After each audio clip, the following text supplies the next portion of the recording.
The burden of the gods was far too heavy. The labor unbearably hard.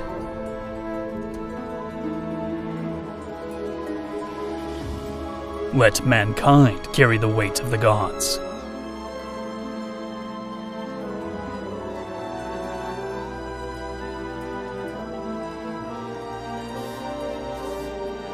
Extraterrestres poem, Mesopotamia.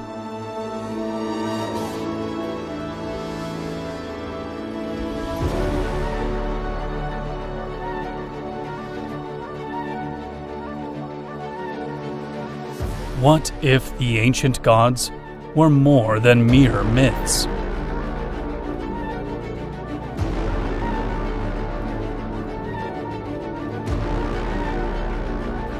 Could it be time to rewrite the history of humanity?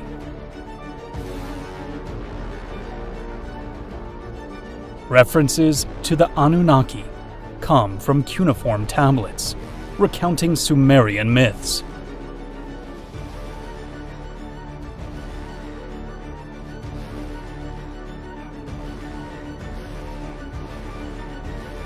They are portrayed as deities who shaped the world and oversee the earth.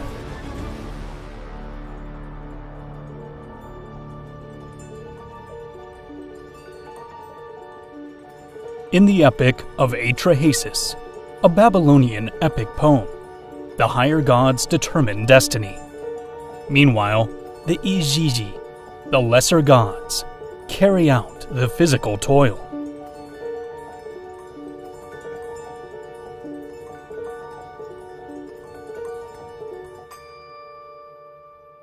The Anunnaki are also mentioned in the Enuma Elish, a Babylonian poem describing the creation of the universe.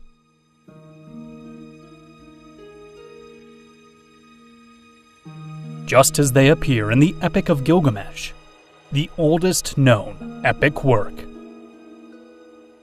Or in the Sumerian myth of Ishtar's descent to the underworld, the Sumerian king list, and other myths, texts, and inscriptions.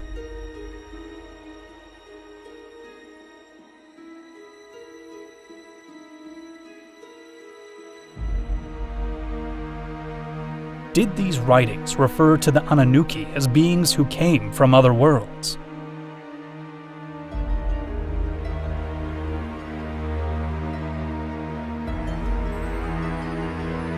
Could there be a connection between the gods and entities of ancient Mesopotamia and those of other ancestral cultures?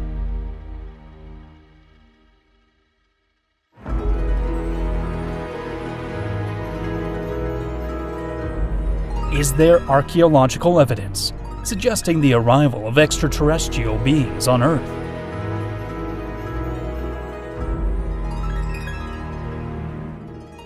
Or are they symbolic representations, mythical or supernatural beings, as conventional perspectives assert?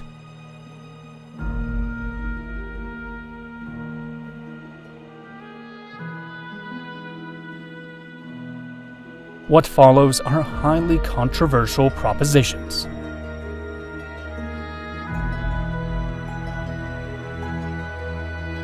They propose a vision vastly different from official historical narratives.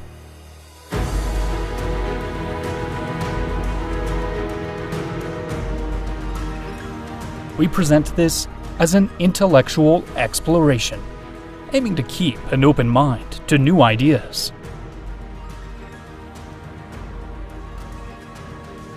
What you choose to accept or dismiss is up to you. You must draw your own conclusions. As the philosopher Aristotle once said, it is the mark of an educated mind to entertain a thought without accepting it.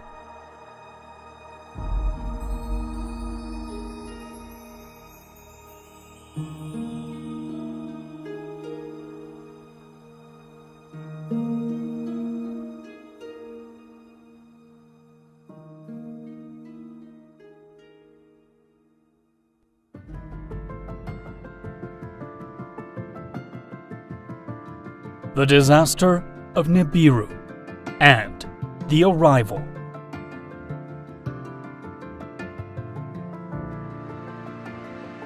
The term Anunnaki originates from Sumerian mythology, an ancient civilization that thrived in Mesopotamia, modern-day Iraq, around 4,500 years ago.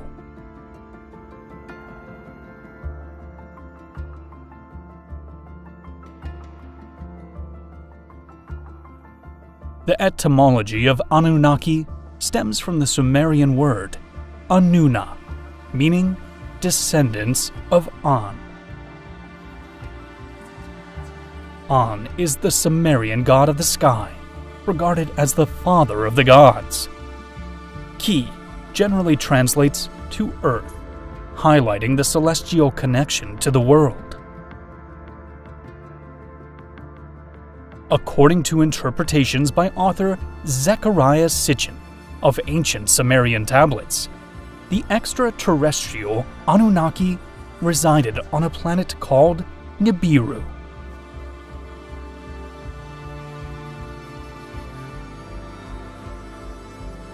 They faced a dire crisis due to severe environmental degradation.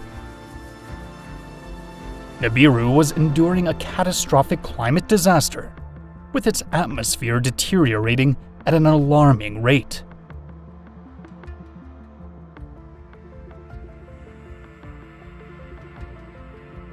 The only solution the Anunnaki deemed feasible was to locate a substance capable of restoring the atmosphere.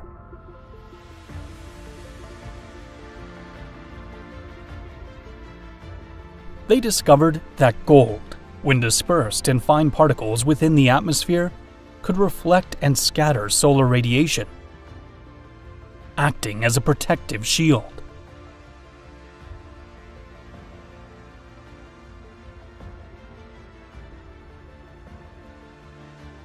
Desperate to save their planet, the Anunnaki began exploring other celestial bodies in search of this precious metal.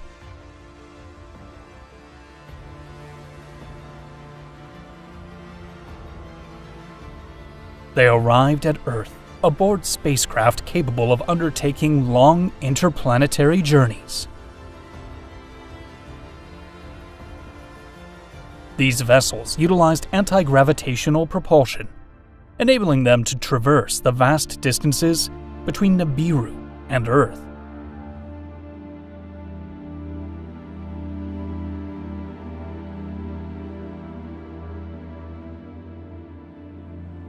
Initially, their arrival struck fear in the region of Mesopotamia.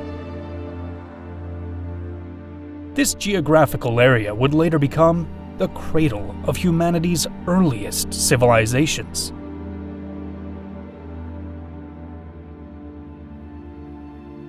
The Anunnaki arrived 450,000 years ago, a time when Earth was inhabited by various hominid species, such as Homo habilis and Homo erectus.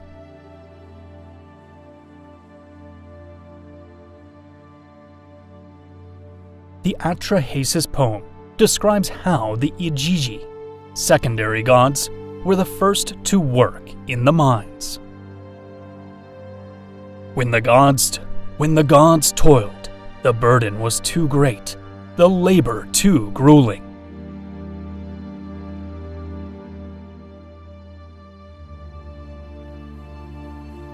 Exhausted by the harsh conditions and excessive workload, the Igigi revolted against the Anunnaki.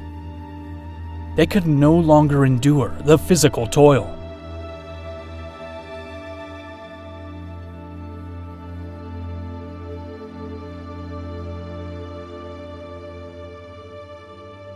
They destroyed their tools and surrounded the house of Enlil, one of the most important Anunnaki gods, demanding an end to their suffering.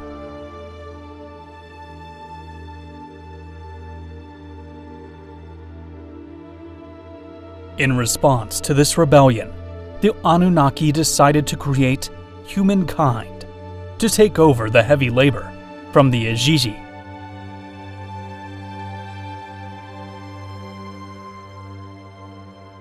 Humans were fashioned by combining clay with the blood of a sacrificed god, which granted them a divine essence.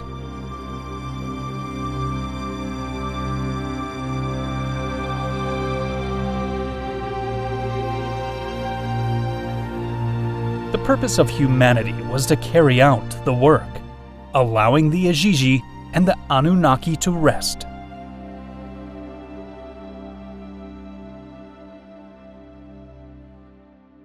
This is how the Anunnaki created humans, according to the Extraterrestres poem from Mesopotamian mythology.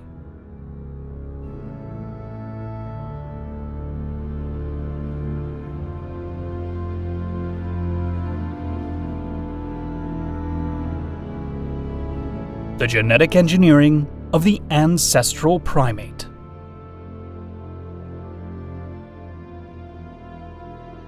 According to Zacharias Sitchin's modern hypothesis, the Anunnaki did not create humans from clay, but instead used advanced technology.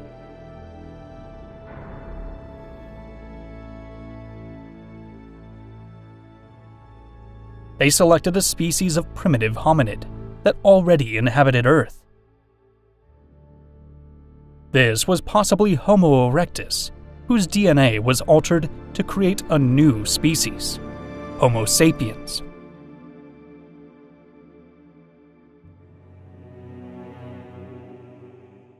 Sitchin suggested that this genetic modification could explain humans' superior intellectual and social abilities compared to other species.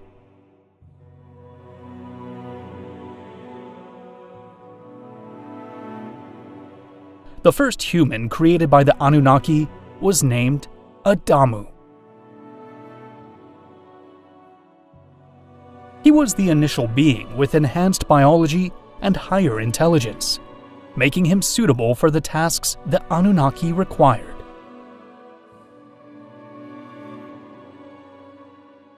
The name Adamu is linked to the word Adama, meaning earth, or clay in Hebrew. Similarly, in the biblical account of Genesis, it is described how God created Adam from the dust of the earth. Then the Lord God formed the man from the dust of the ground, and breathed into his nostrils the breath of life, and the man became a living being.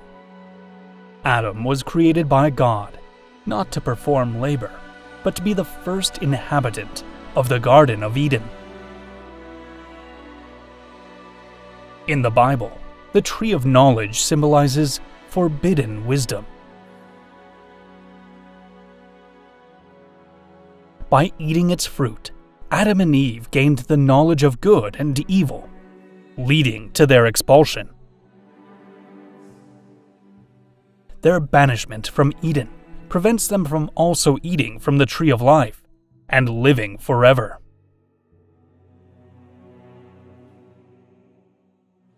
Sitchin, on the other hand, interpreted Eden as a site where the Anunnaki established a base of operations, located in what is now Mesopotamia.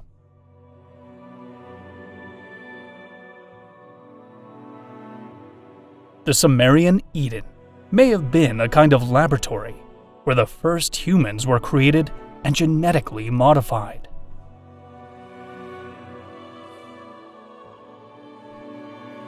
Enki, an Anunnaki leader, supported granting knowledge to humans, while his brother, Enlil, opposed it, fearing they would become too powerful.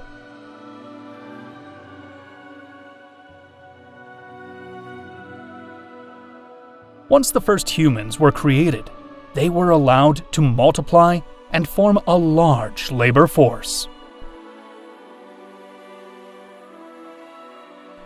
Thus, humanity took over mining and other tasks previously performed by the secondary gods.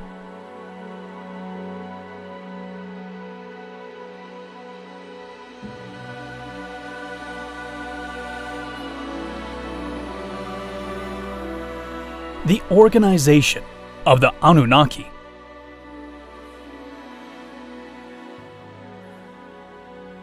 Anunnaki had a highly hierarchical society.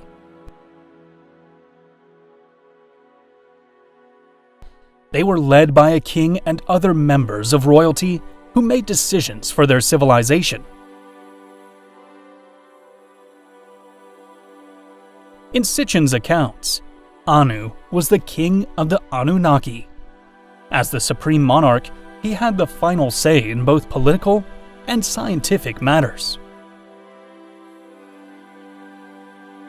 Family dramas among Anu's offspring, particularly between Enki and Enlil, impacted both the Anunnaki and humanity.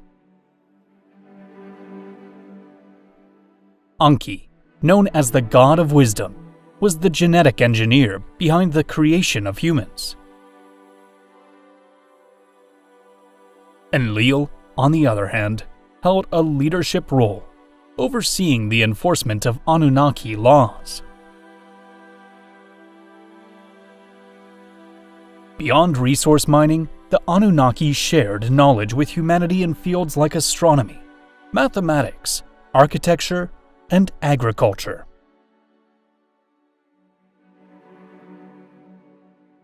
According to Sitchin, their advanced technology and remarkable longevity led humanity to revere them as gods.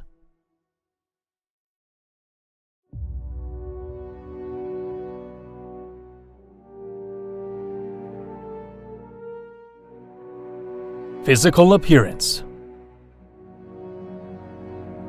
The Anunnaki are described as giant beings compared to humans, with an estimated height ranging from 10 to 16 feet, or 3 to 5 meters.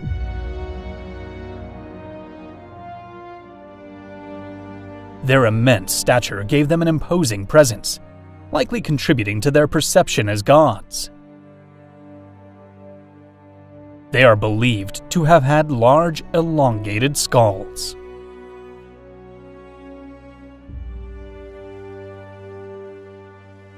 Their eyes are often depicted as piercing, giving them an air of wisdom. In some accounts, they are described with golden or bronze-toned skin, tied to their supposed divine or extraterrestrial origins. They are frequently represented wearing elaborate attire made from materials unfamiliar to humans of that era.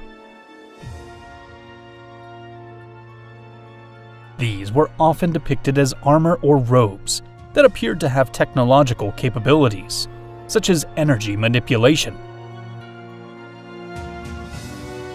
While their form was humanoid, they are also described with features hinting at an extraterrestrial nature. The wings, seen in some Mesopotamian carvings, gave them a divine aura, suggesting they could move between dimensions or planets.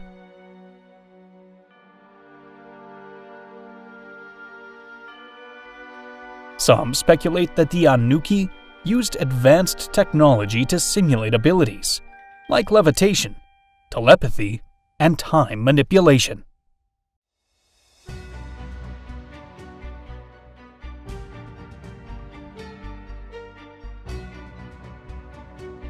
The departure.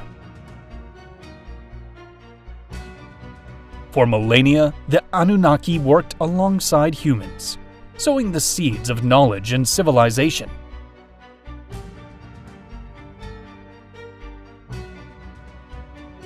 However, as with all cycles, their time on Earth came to an end.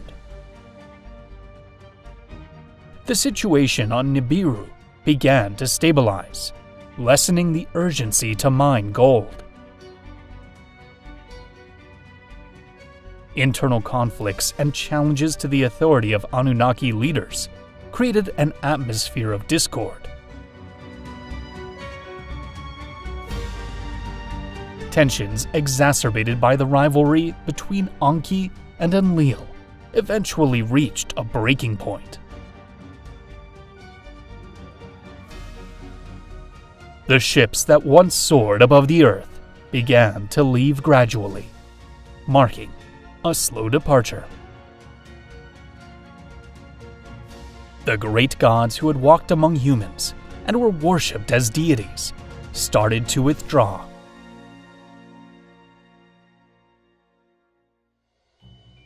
Anunnaki technology became sporadic, and their teachings transformed into the myths and legends we know today.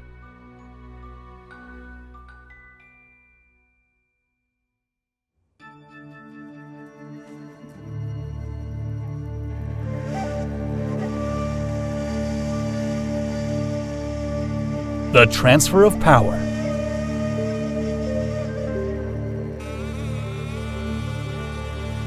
According to Sitchin's hypothesis, when the Anunnaki left Earth, they did not entirely relinquish control over human affairs.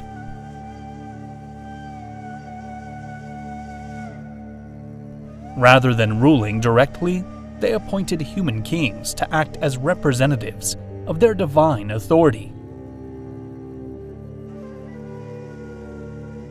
Sumerian tablets, interpreted through the Anunnaki lens, recount how power was bestowed upon individuals who became the first human monarchs.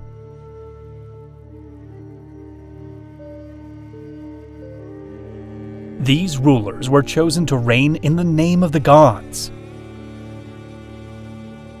Their role was to follow the will of the Anunnaki, maintain order, and ensure the enforcement of divine laws on Earth.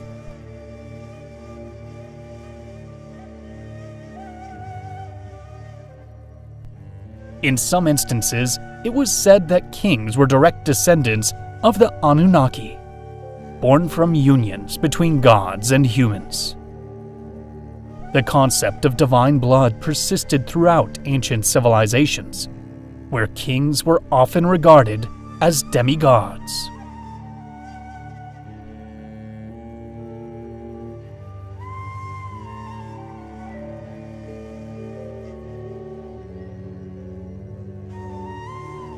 The King List, the Great Flood, and the Restart of Humanity. The Sumerian King List, inscribed on clay tablets in cuneiform script, has been discovered at various archaeological sites in ancient Mesopotamia. In details, the succession of Sumerian kings spanning from allegedly mythical eras to historical periods. The list notes that some kings ruled for extraordinarily long periods, sometimes thousands of years, before a catastrophic event. Ululim is identified as the first human king, ruling after kingship descended from heaven. According to the Anunnaki extraterrestrial hypothesis, this event marks the moment they transferred authority to humans to take control.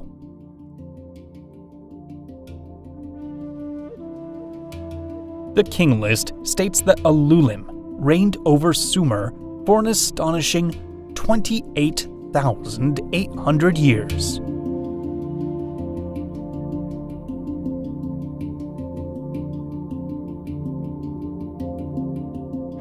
His successor, Alulgar, ruled the same city for 26,000 years, while Enmenluana governed Bad Tabira for 43,200 years. The reigns of the early kings before the flood span millennia, their lengths being extraordinarily long.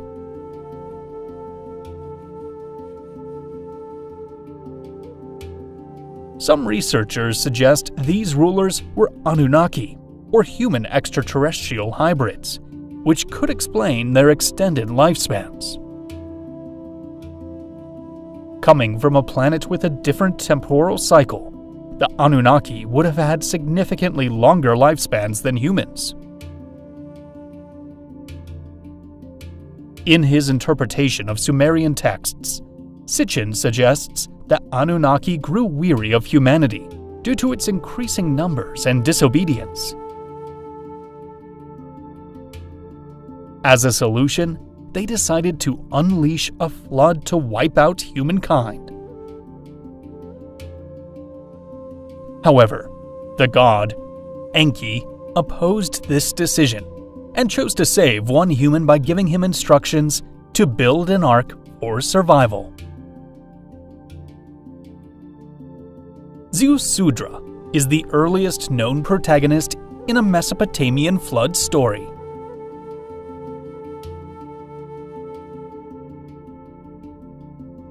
Enki warns Ziusudra of the god's plan to send a flood to destroy humanity, providing him with guidance to construct a vessel.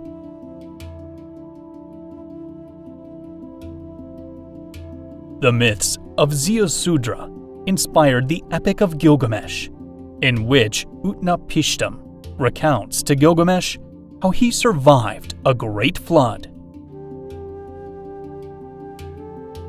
Following divine commands, Utnapishtim built an ark and brought aboard his family and animals of every kind.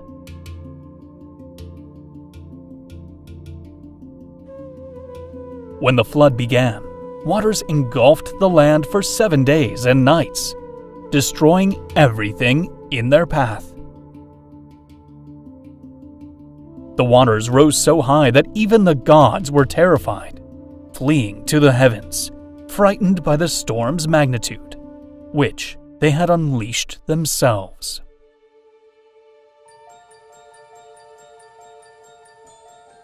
As the floodwaters began to recede, Utnapishtim released a dove and a swallow, both of which returned.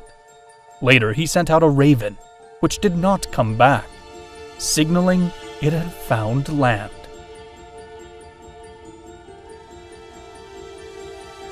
The biblical account of the flood appears in Genesis, chapters 6 through 9.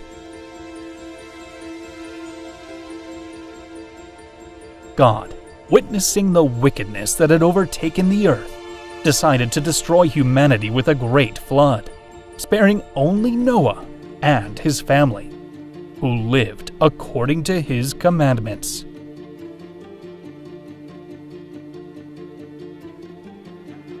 He instructed Noah to build an ark, providing detailed specifications for its dimension. Unlike Utnapishtim, Noah endured a longer flood. The rains fell for 40 days and 40 nights. Noah released a raven that did not return. Then he sent out a dove, which came back with an olive branch, indicating that the waters were receding.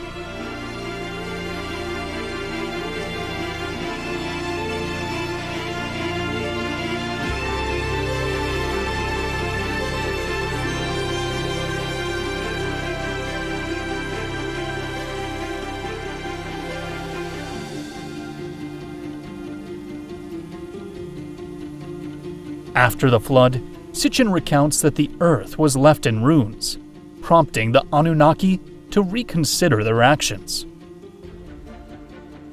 They chose not to annihilate humanity completely, instead teaching the survivors how to rebuild civilization. The Anunnaki also decided to limit human lifespan, altering their DNA once more to reduce longevity and prevent overpopulation.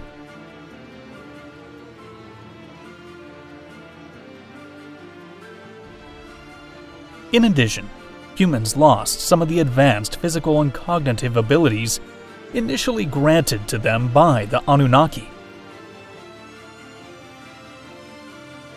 In this way, post-flood humans would be easier to control and less likely to challenge authority.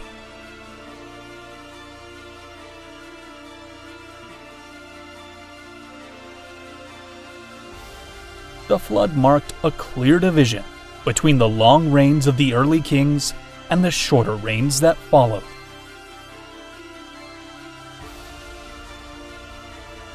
Some post-flood rulers include Emebaragesi of Kish, who reigned for 900 years, and Gilgamesh of Uruk, whose reign lasted 126 years. Similarly, in the Bible, pre-flood patriarchs like Methuselah and Noah lived for centuries, while later generations had significantly shorter lifespans.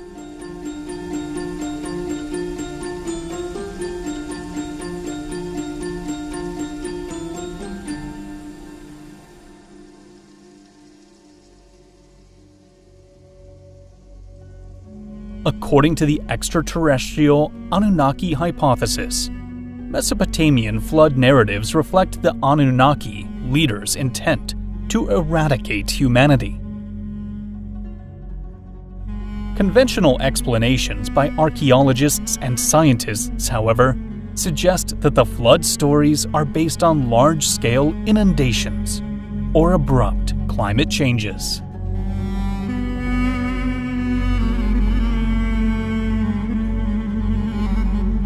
Gilgamesh, Anunnaki lineage?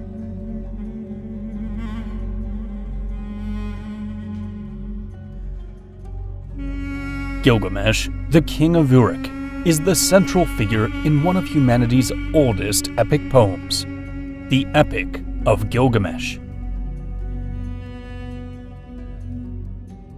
He is depicted as an extraordinary being, part divine and part human, with immense stature and superhuman strength.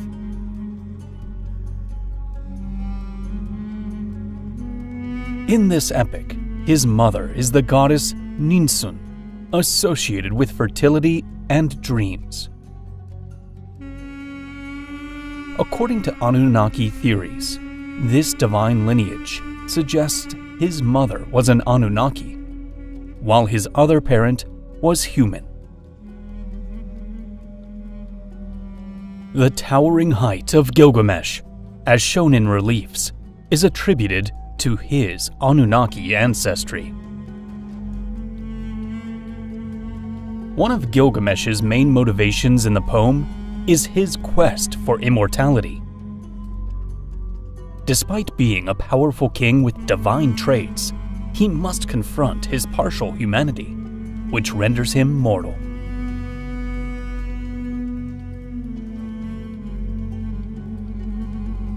During his journey, he meets Utnapishtim, the flood survivor in the Babylonian version of the story.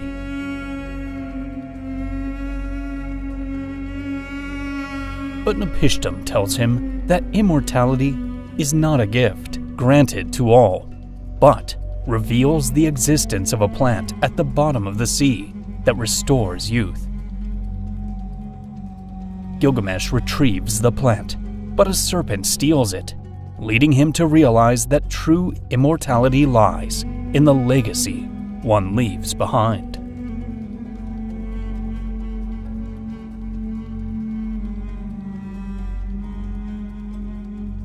The megastructures of the Anunnaki.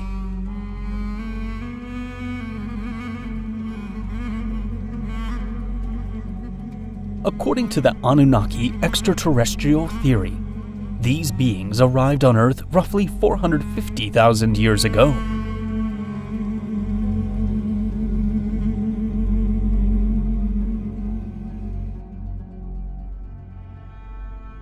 They remained on the planet until the Great Flood, which supposedly occurred around 12,000 years ago, marking a stay of approximately 438,000 years.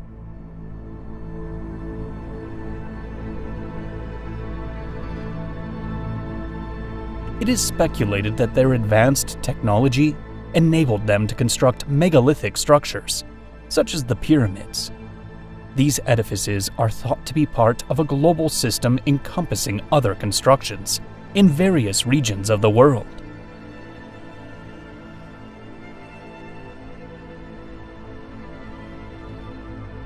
Stitchin suggested that the pyramids served purposes beyond being tombs or monuments.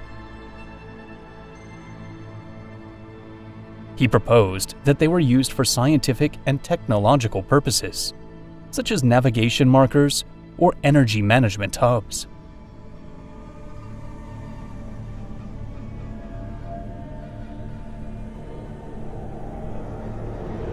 Some argue that the Anunnaki either instructed or oversaw their construction, given the remarkable precision and advanced knowledge required. One theory about the Giza pyramids posits that they are aligned with the constellation Orion.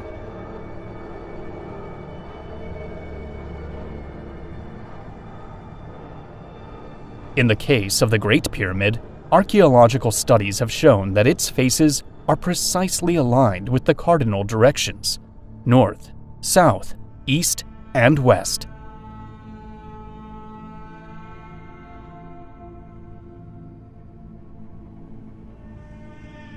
One argument in favor of the Anunnaki hypothesis is the sheer difficulty of constructing the Great Pyramid using the primitive technology of the era. Archaeologists estimate that the Great Pyramid was built over a span of approximately 20 years, during the reign of Pharaoh Khufu.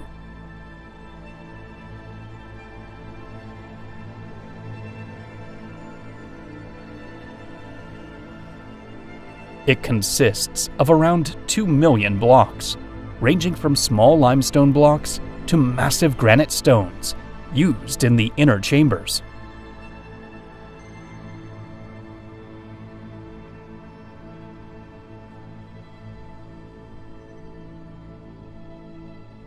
The blocks have an average weight of 2.5 tons, with the granite blocks in the King's Chamber weighing up to 70 tons.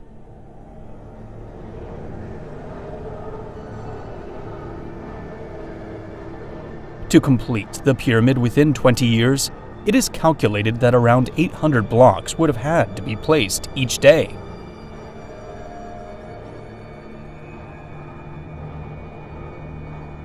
This means Egyptian workers would have needed to transport and position that many blocks daily, requiring immense logistics and coordination.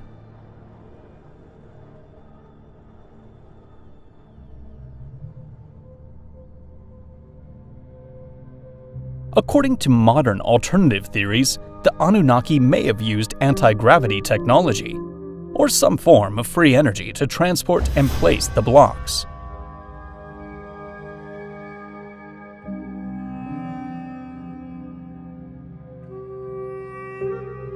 Adding to the mystery connecting the Anunnaki to the pyramids is the Great Sphinx of Giza, located in the front of the pyramids.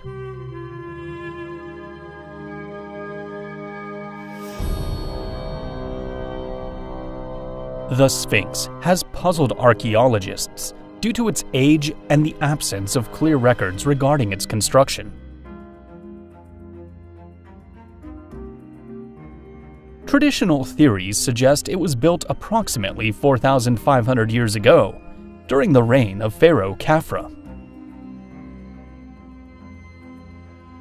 But some theorists believe it was erected much earlier, by the Anunnaki or under their supervision, representing a guardian of the secrets of this extraterrestrial civilization.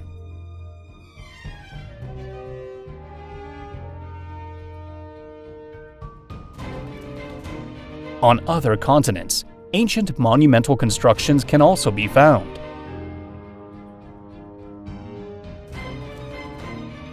The Great Pyramid of Cholula, the largest pyramid by volume in the world, is another such structure frequently mentioned.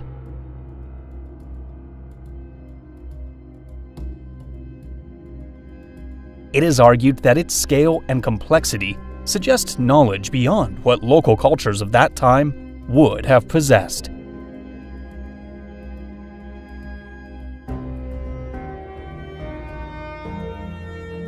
Meanwhile, the city of Teotihuacan, near Mexico's capital, was designed with precise astronomical alignment.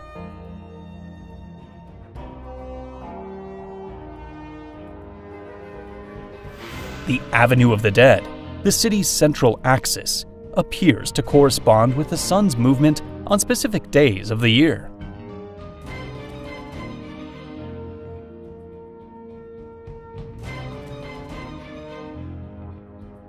Additionally, the pyramids of the sun and the moon have direct connections to the solar calendar and astronomical alignments.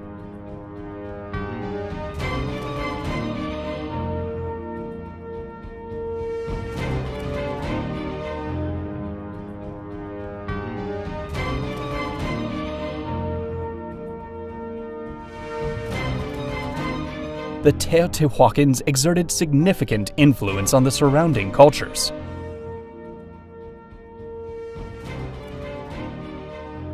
Although the Aztecs flourished centuries later, they held Teotihuacan in deep reverence. They believed it was the place where the gods had created the sun and the moon, referring to it as the City of the Gods.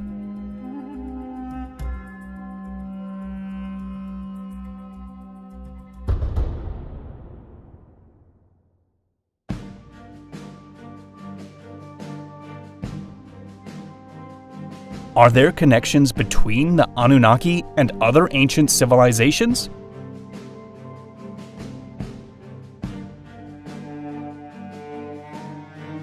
Mesopotamian accounts, such as the Extraterrestres poem, describe how the Anunnaki created humans to serve them.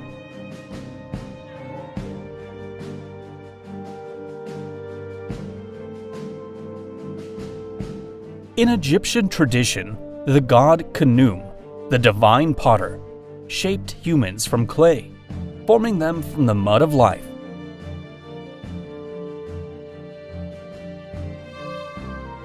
The Egyptians believed that pharaohs, considered direct descendants of the gods, acted as intermediaries between humans and deities.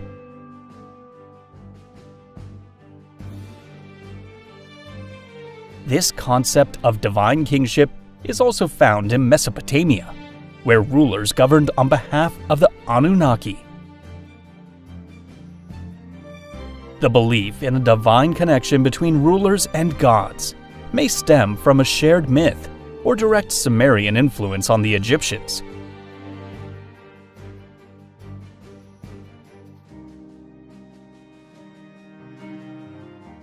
Another link between the Anunnaki and Egyptian gods lies in the similarities between some of their deities.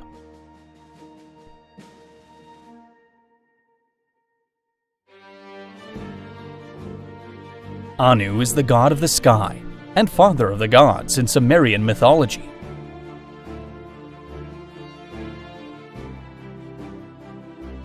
He has a parallel in Ra, the Egyptian sun god and creator of all deities.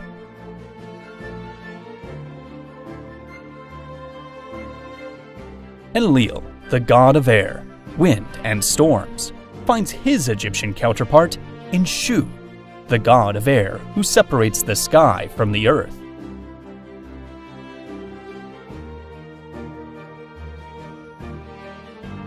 Set, who shares attributes related to weather and natural forces, is another potential counterpart.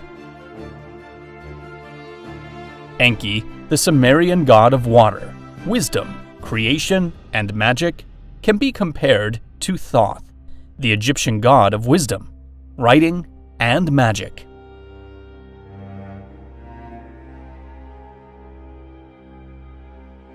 Ptah, the Egyptian creator god and patron of artisans, could also be seen as an equivalent to Enki due to his role in creation and craftsmanship.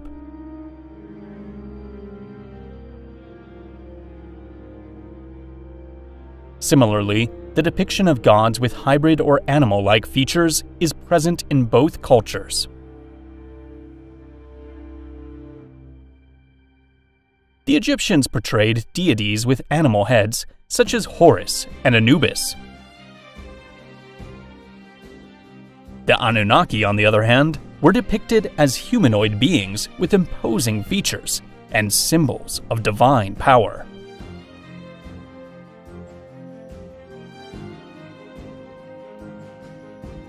Egyptian pharaohs like Ramses II were often represented as colossal, almost superhuman figures.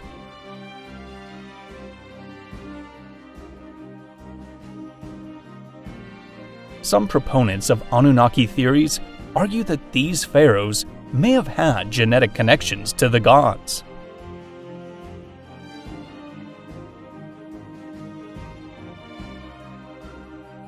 Additionally, both the Sumerians and Egyptians possessed remarkable knowledge of astronomy.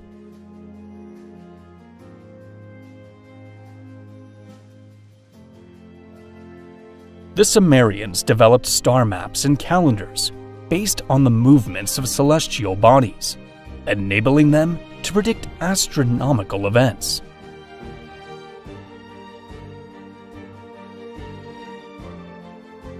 They developed a sexagesimal numerical system, which forms the basis of how we measure time today.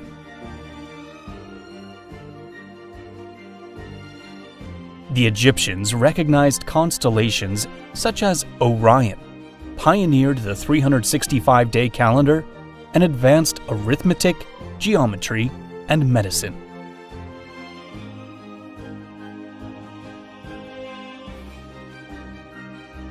This fascination with the heavens and celestial bodies ties into the belief that the gods originated from the stars.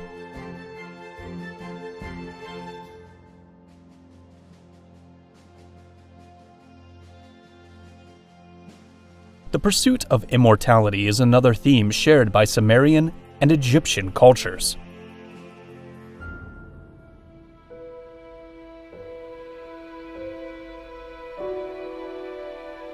In the Epic of Gilgamesh, the king longs for eternal life, while Egyptian pharaohs built elaborate tombs to secure their place in the afterlife.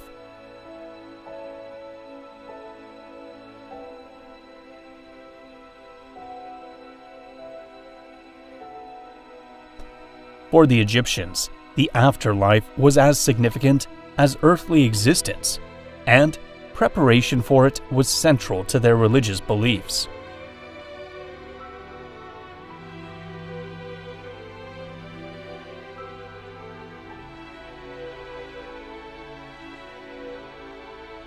On the other hand, in the ancient cultures of the Americas, additional parallels can be drawn.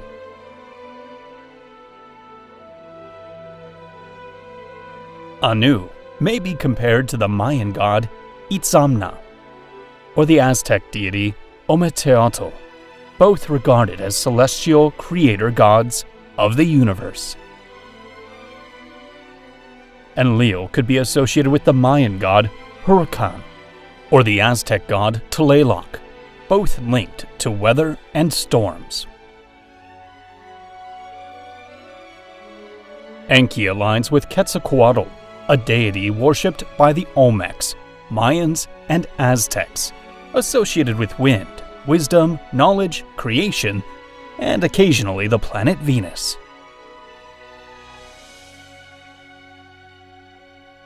At La Venta, an Olmec site, and one of the oldest cultures in the Americas, there is an early depiction of Quetzalcoatl holding a cube in his right hand.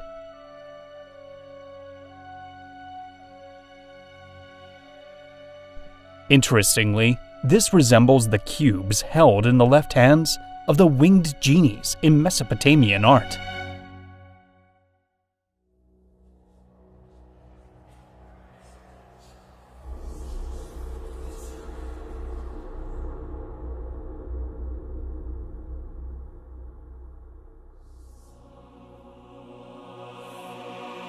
The Nephilim, the Book of Enoch, and the Anunnaki. Connection or coincidence?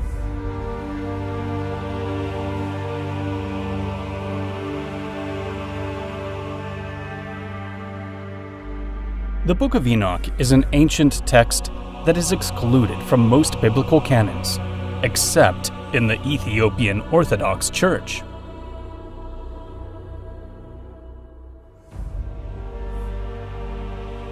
It describes apocalyptic visions and narratives about fallen angels and giants. The text recounts the stories of Enoch, a biblical patriarch who was taken to heaven, where he received visions of the cosmos, the celestial order, and humanity's fate.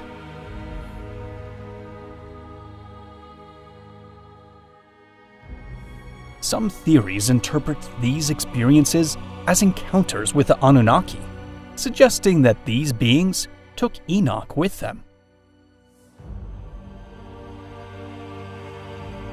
Did the Anunnaki transport Enoch aboard a spacecraft to a distant planet, revealing different parts of the universe to him?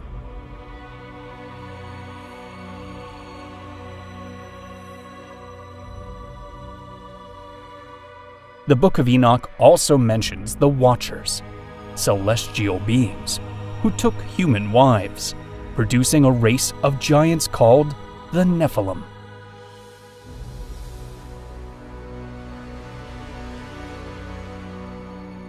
Because of this act, the Watchers are considered fallen angels, pursued by the faithful angels loyal to God. These fallen angels shared advanced knowledge, skills, and technologies with humans.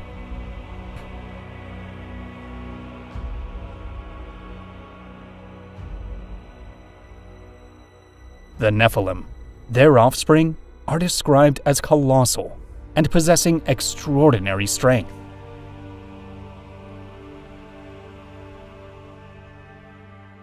This physical aspect gave them an aura of dominance over humans, much like the descriptions of the Anunnaki.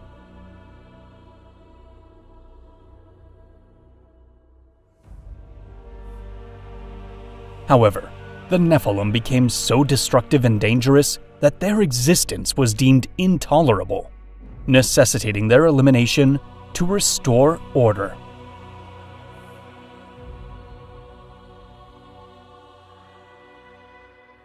To cleanse the earth of the evil and corruption brought by the fallen angels and the Nephilim, God decided to send the Great Flood.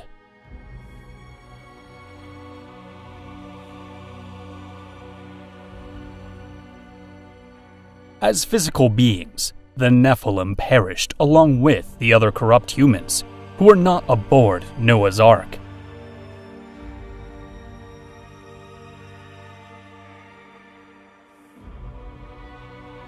This narrative parallels the flood story of the Anunnaki in the Extraterrestres poem and other flood legends.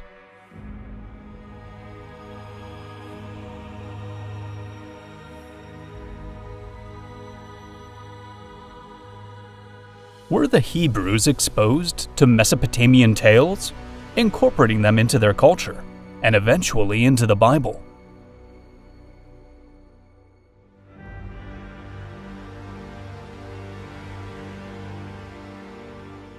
Was there a catastrophic flood in this region that inspired the flood narratives?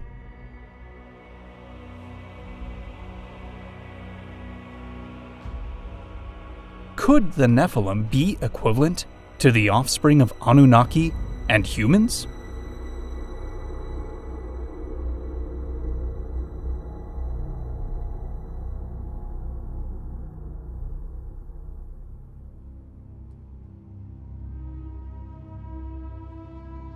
The mysteries of human DNA.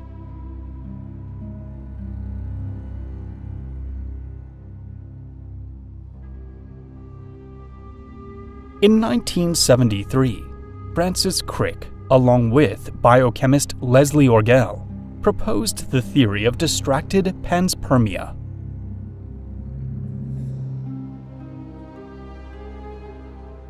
They developed this idea out of amazement at the complexity and precision of the genetic code.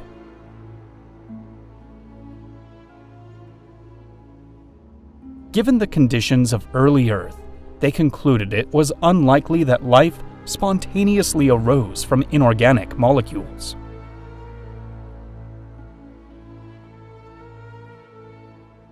They noted that this genetic code is nearly universal across all organisms, suggesting a potential common origin.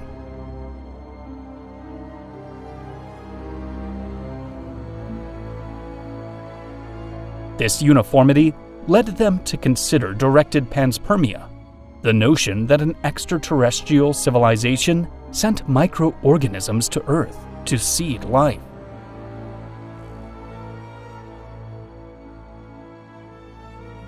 Furthermore, the sophistication of the genetic code might serve as evidence of intelligent design rather than a result of random processes. Krickenorgel did not claim this theory as fact, but presented it as a hypothesis to address challenges in theories about the origin of life. Could the idea of directed panspermia relate to the extraterrestrial hypothesis of the Anunnaki? Paleoanthropology dates the appearance of Homo sapiens to approximately 300,000 years ago, during the Pleistocene epoch.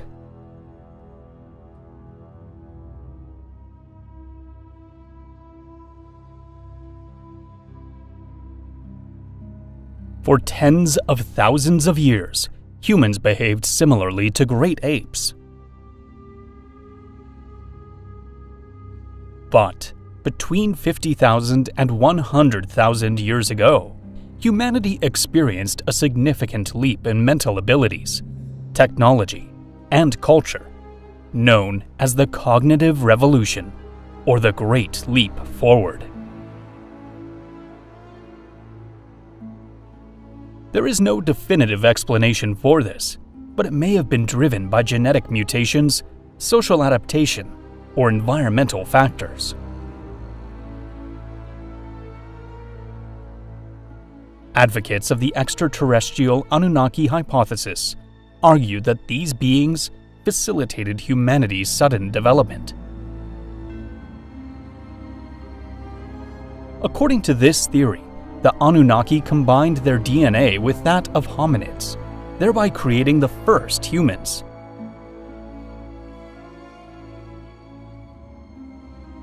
This intervention allegedly gave humanity enhanced brain development, along with the ability to use tools and form complex societies.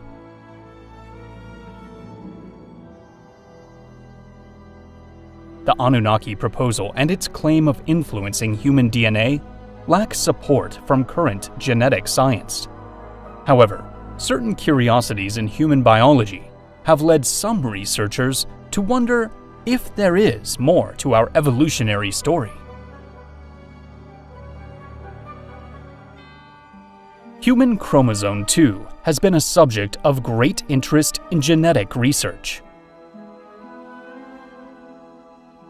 At some point in our evolutionary history, two ancestral chromosomes fused to form chromosome 2, a feature absent in other primates.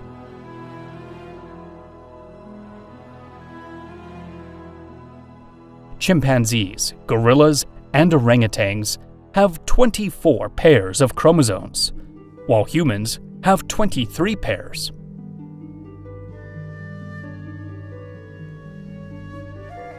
Some theorists propose that this chromosomal fusion was an intentional act by the Anunnaki to accelerate human evolution.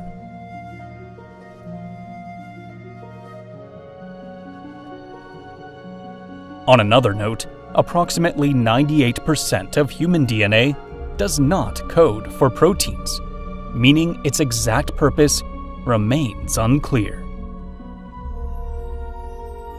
Research suggests it may have regulatory or structural roles, though its full function is still under debate, fueling speculation.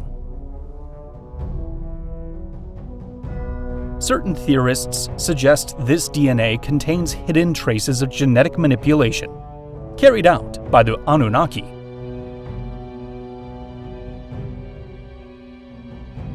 These beings may have left markers within our DNA that, if deciphered one day, could unveil details about our extraterrestrial origins.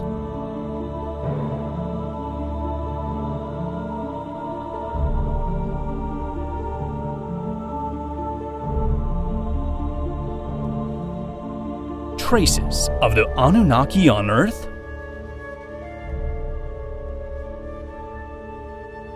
In Canyonlands National Park, Utah, peculiar figures created by the Fremont and Anasazi people were discovered.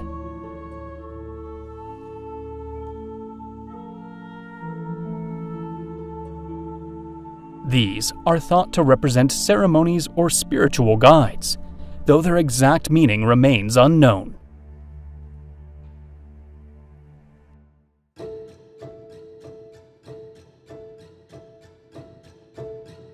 Particularly striking are the anthropomorphic figures in Sego Canyon, with hollow eyes and elongated bodies.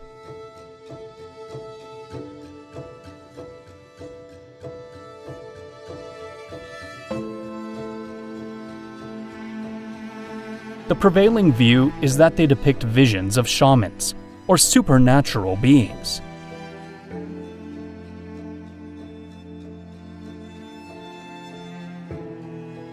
In 1927, local archaeologists uncovered these lines while exploring this region of southern Peru.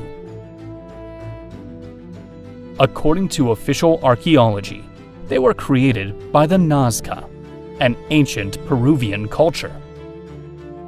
However, proponents of ancient astronaut theories argue they were made as signals for visitors from other worlds.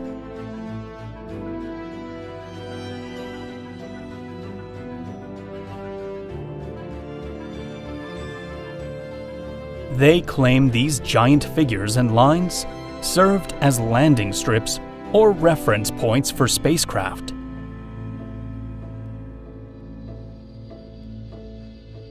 Among the most mysterious is the figure known as the astronaut.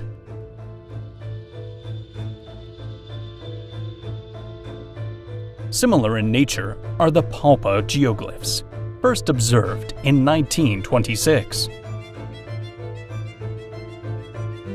According to studies, some are attributed to the Nazca, but most were created by the Paracas and Topara cultures. Some resemble small figures or mythical beings, while others appear to wear something akin to a helmet with two extensions. These statuettes, discovered in their ancient Mesopotamian city of Ur, belong to the Ubaid culture, considered a direct precursor to Sumerian civilization.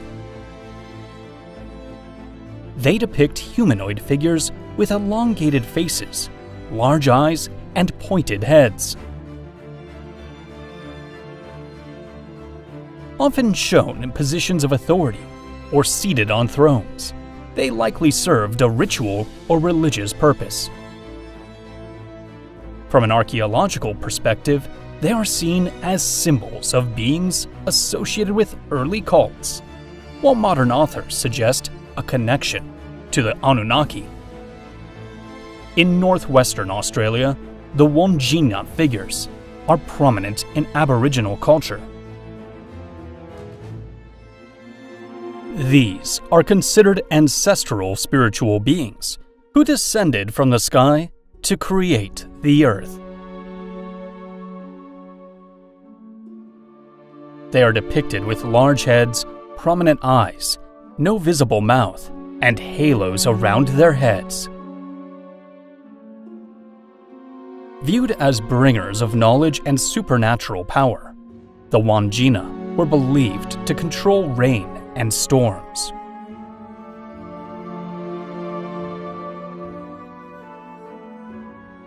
Located in the Sahara Desert, Tassili, Niger, holds a collection of rock art dating back roughly 10,000 years. The artwork includes stylized human figures with large heads and elongated head elements.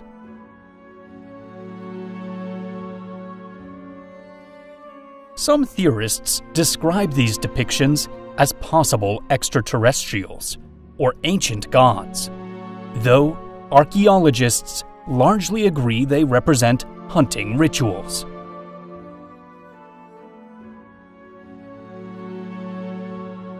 In the caves of Valcamonica, human figures appear with what looks like round helmets or headgear, with rays emanating from their heads.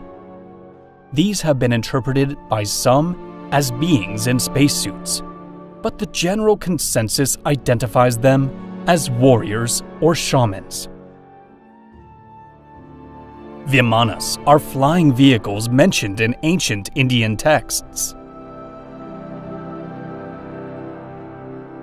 They are described as devices used by gods and celestial beings to traverse the earth and sky.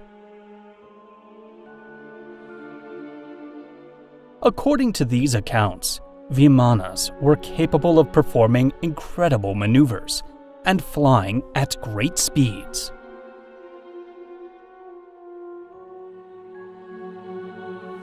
Modern interpretations compare them to spacecraft or highly advanced airplanes. In certain stories, Vimanas are said to have been equipped with powerful weapons capable of emitting rays or producing fire.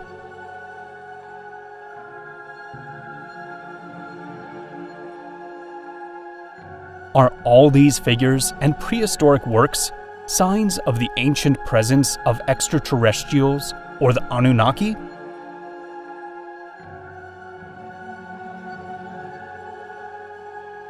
There is no evidence to support this, and archaeology dismisses such claims. But each person is free to form their own ideas. Regardless, these figures are fascinating and well worth exploring and studying.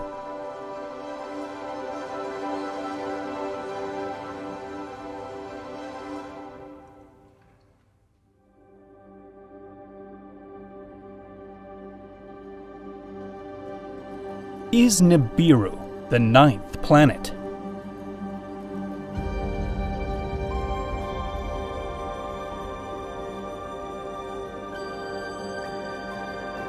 The planet supposedly home to the Anunnaki, Nibiru, has often been dismissed as a myth. However, NASA and the scientific community have recently discussed the possible existence of a 9th planet, referred to as Planet 9. Could this planet be the Anunnakis' homeland?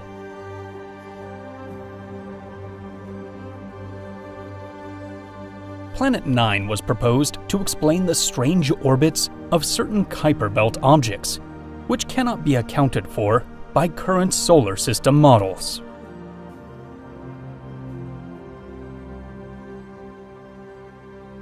These unusual orbits may be influenced by the gravitational pull of a large, distant planet.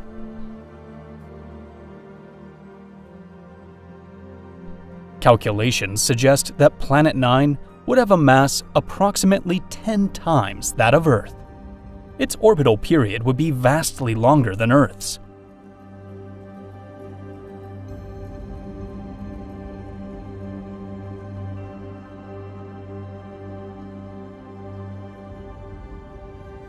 While Earth completes its orbit around the Sun in 365 days, Planet 9 would take between 10,000 and 20,000 years, following a highly elliptical path. If this planet exists, it would be located at an extreme distance from the Sun, far beyond Neptune's orbit.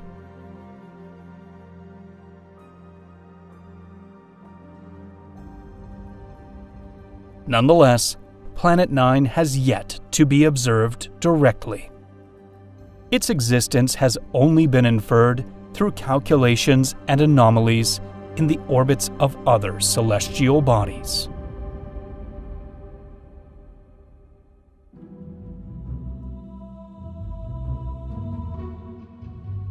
Are Anunnaki or spaceships mentioned in biblical texts?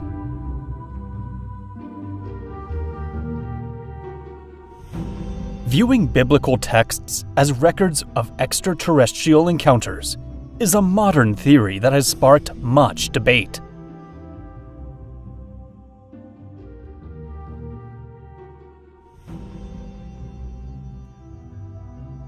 According to this interpretation, Certain biblical accounts describe interactions with extraterrestrial beings or spacecraft, mistaken as deities by ancient civilizations.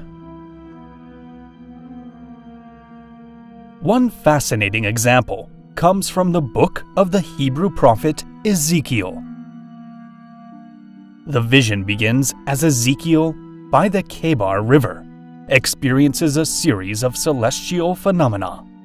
He describes 4 living creatures, each with 4 faces, of a man, lion, ox, and eagle, and 4 wings.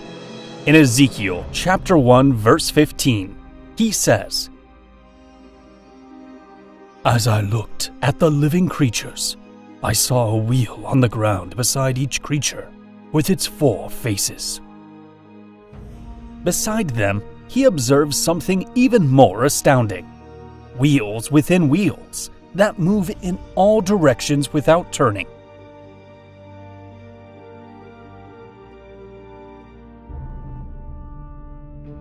Ezekiel also describes the sound of the living creature's wings as the roar of a great army.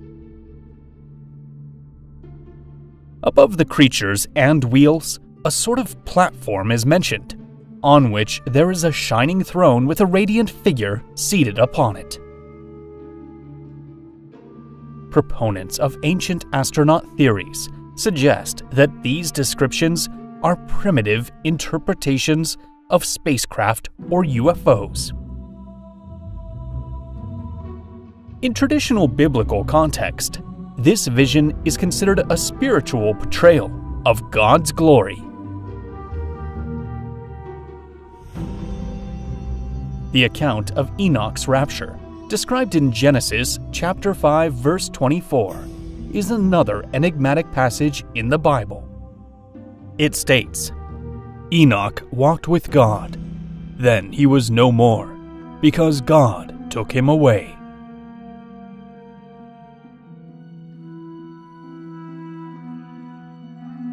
Although it occupies just a single line in Scripture, it has sparked centuries of speculation about what truly occurred in this event. Enoch, a descendant of Adam through Seth, is one of the few biblical figures who does not experience death. Unlike other patriarchs whose deaths are explicitly mentioned, the text simply states that Enoch disappeared because God took him. In Judeo-Christian tradition, this rapture is understood as a divine act, signifying Enoch's exceptional purity and devotion to God. In modern speculative interpretations, the phrase "God took him" is thought to refer to a technological civilization that interacted with humans in antiquity. In the second book of Kings, the dramatic account of the prophet Elijah being taken to heaven is described.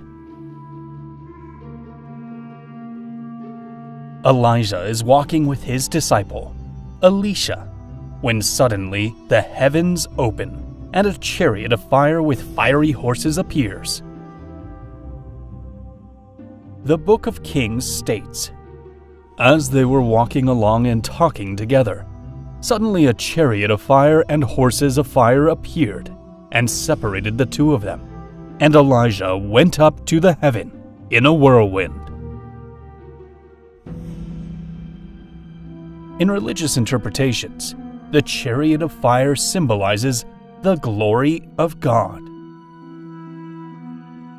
Modern researchers, however, suggest these could have been UFOs or spacecraft, perceived by ancient people who lacked the vocabulary to describe them.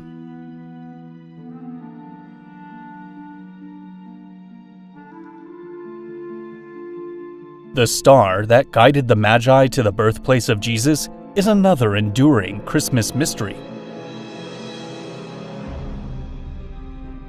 The wise men from the east saw in this star a sign compelling them to seek the newborn king of the Jews. It is described as moving ahead of them and stopping over the place where the child was. In Matthew chapter 2, verse 9, it says, "The star they had seen in the east went ahead of them until it stopped over the place where the child was."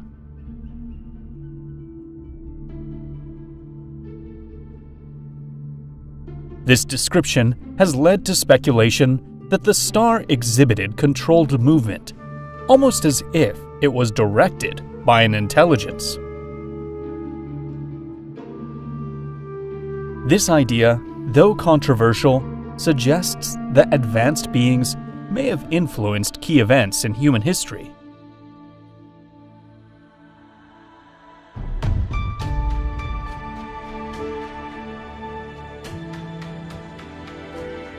The passage of the pillar of cloud and fire in Exodus is central to the Israelites' journey to the Promised Land. It is depicted as a guide accompanying them, appearing as a pillar of smoke by day and a pillar of fire by night.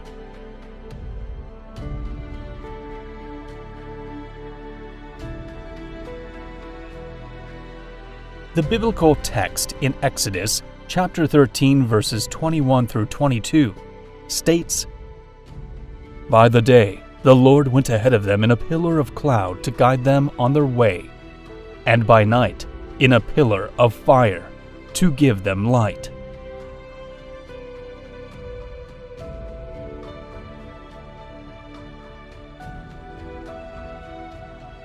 This pillar would have been an awe-inspiring sight, a towering vertical structure visible in the desolate desert landscape.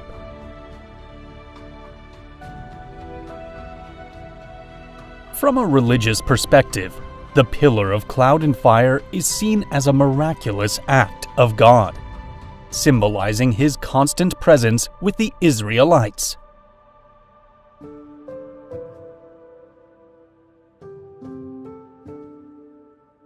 In more recent times, it has been suggested that the Israelites may have witnessed a form of spacecraft or aerial technology that ancient people could not comprehend.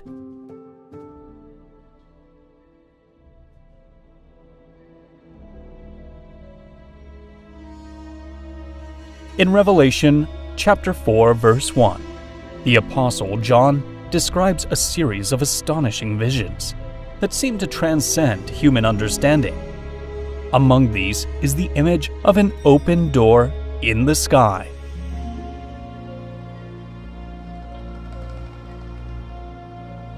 "Come here, and I will show you what you must take. Come up here, and I will show you what must take place after this." John is taken through this door, and what he witnesses is extraordinary.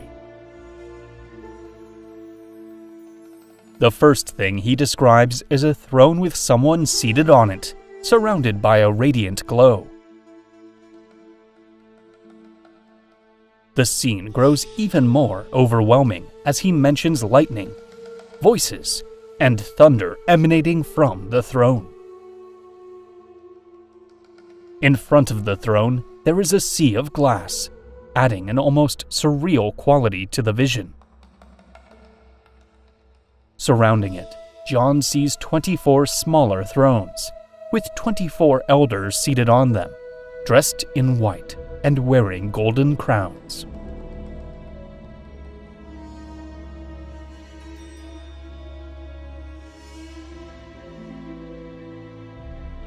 Additionally, he describes 4 living creatures around the throne, covered in eyes and with faces resembling a lion, a calf, a man, and an eagle.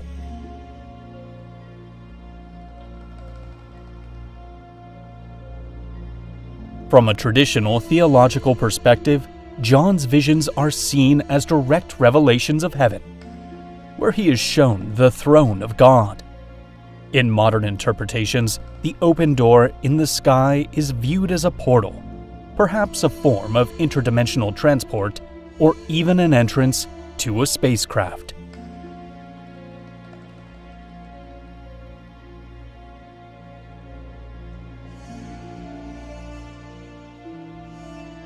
The throne surrounded by lightning and thunder could represent an advanced technology beyond ancient understanding, possibly generated by a machine or vessel.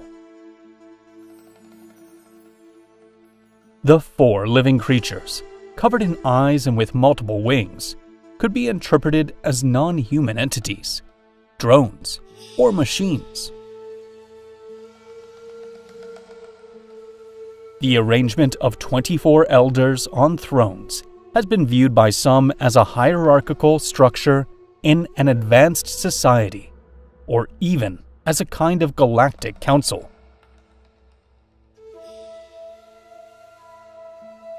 There is no denying that these theories are bold, though they do not detract from the profound and striking nature of these biblical passages.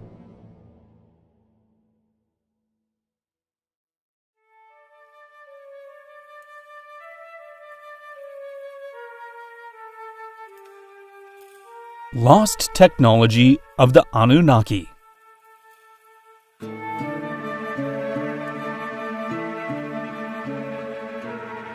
One of the most intriguing theories suggests that the Anunnaki harnessed free energy, an unlimited power source available anywhere on the planet.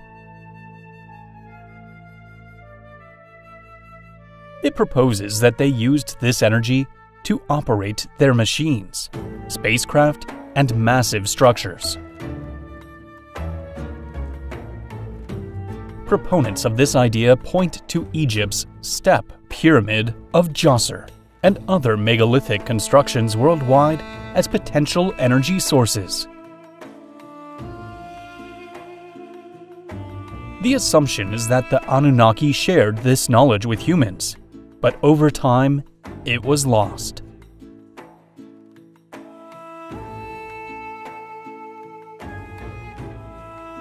Another related conjecture is the alleged ability of the Anunnaki to teleport or use interdimensional portals.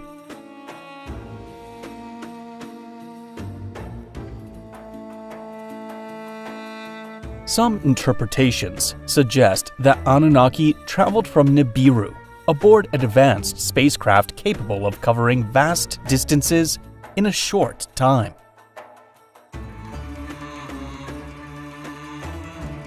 Others theorize that the Anunnaki created interdimensional portals for instantaneous travel.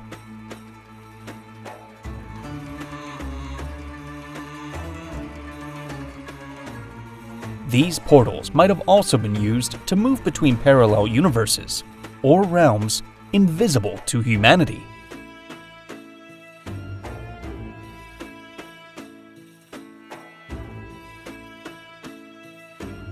Such technology could explain ancient myths about gates to the underworld, found in various cultures.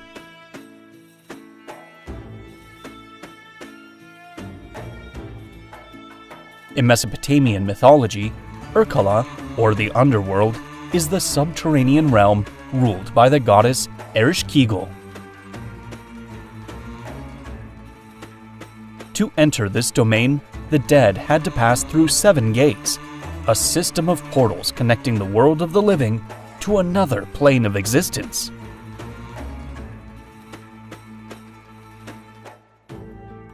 In ancient Rome and Greece, the belief in gates to the underworld, called plutoniums, suggested physical entrances to the realms of the dead.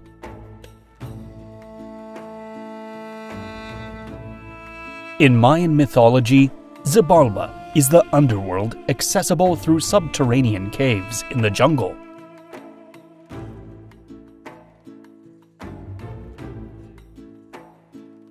Some theorists propose that these gates might have been ancient locations of dimensional portals, manipulated by the Anunnaki. The ancient Egyptians also believed in an underworld called Duat, accessible through hidden doors. To reach the afterlife, deceased pharaohs had to pass through 12 gates, each guarded by deities and protectors.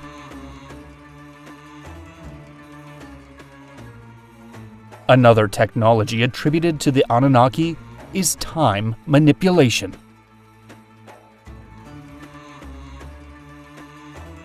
This ability may have enabled them to accomplish feats such as building massive structures within remarkably short periods.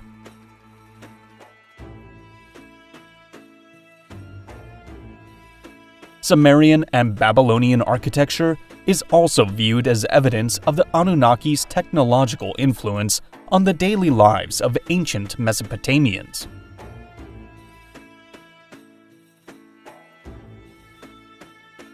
While not as colossal as the pyramids of Giza, ziggurats were impressive structures that required advanced knowledge of engineering and materials.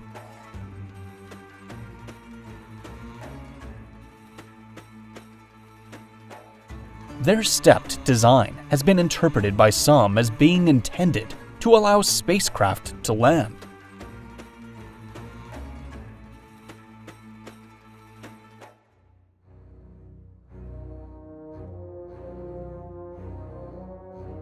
Certain ziggurats reached considerable heights for their time, making them visible from great distances across the Mesopotamian plains.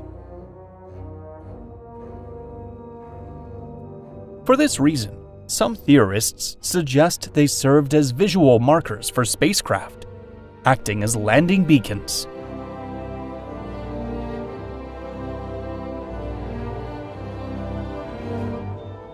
If the Anunnaki did possess advanced technology, the question remains, what happened to it?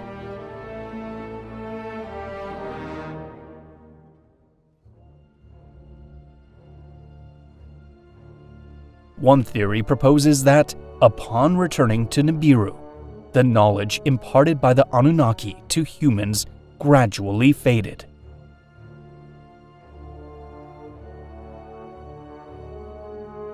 Over time, humanity lost the ability to understand these tools and technologies, turning them into myths and legends.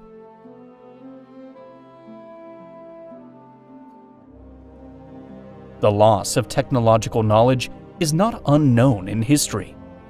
Other ancient civilizations developed technologies that were later forgotten,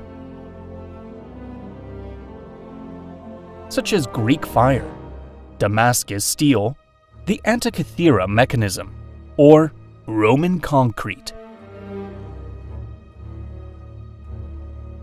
We acknowledge that the possibilities discussed in this chapter may be difficult to believe, but our responsibility is to share them so that each individual can form their own opinion.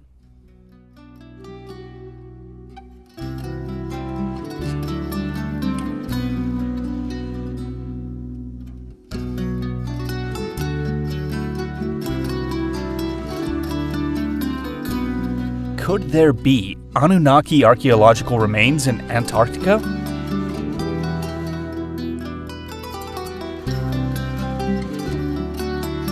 Antarctica remains one of the least explored places on Earth.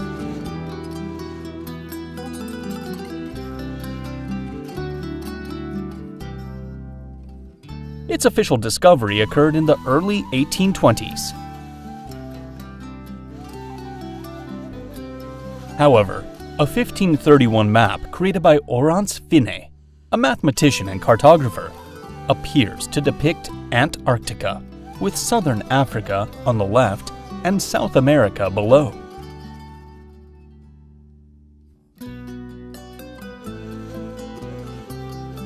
Similarly, the 16th century map by Piri Reis also shows a landmass in the south.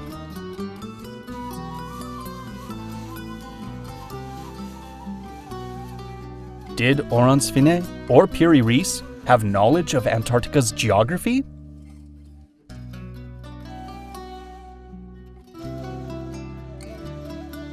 According to historians, they had no way of knowing about this continent.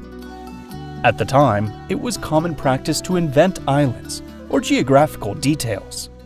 Specifically, these maps seem to be based on the era's belief that a southern continent existed to balance the lands of the north.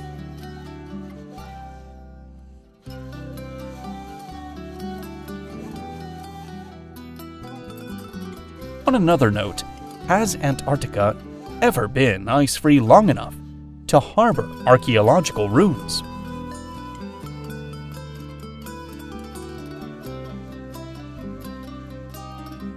During the meltwater pulse 1b, approximately 15,000 years ago, fragments of a comet impact or increased solar activity likely caused global temperatures to rise. However, this climate variation primarily affected the ice sheets of the northern hemisphere and was not so intense enough to melt Antarctica's massive ice cover.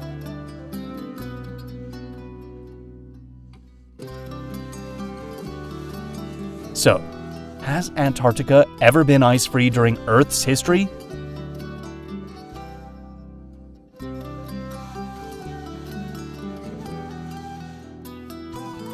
Yes, but these events occurred tens to hundreds of millions of years ago, long before humans appeared.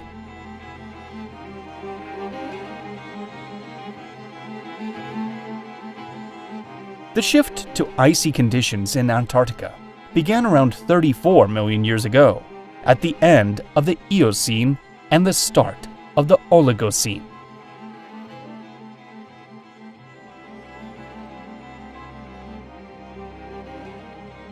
Ice accumulated, and by the end of the Oligocene and into the Miocene, 5 to 10 million years ago, the continent was covered by a thick ice sheet, much like today.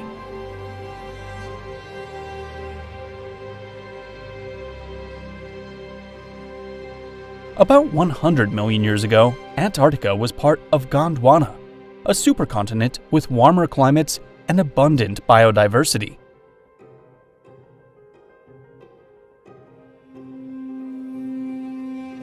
In fact, fossils of ferns, conifers, and other plant species have been discovered on the continent.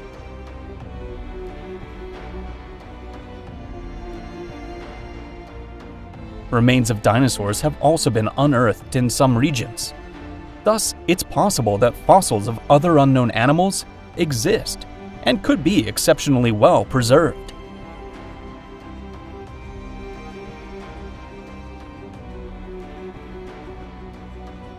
Low temperatures slow organic decomposition, which can preserve bone structures and, in some cases, even soft tissues.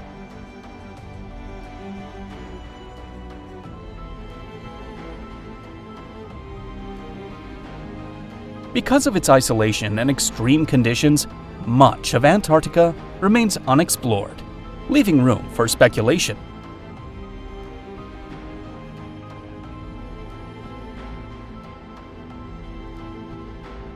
In other regions previously uncovered by ice, such as parts of Europe and North America, archaeological remains have been uncovered.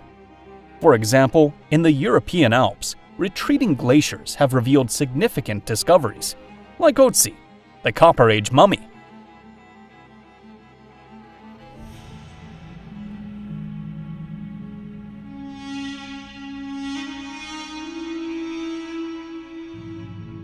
Similarly, in North America, a glacial retreat has exposed artifacts from native cultures that lived there before the last ice age.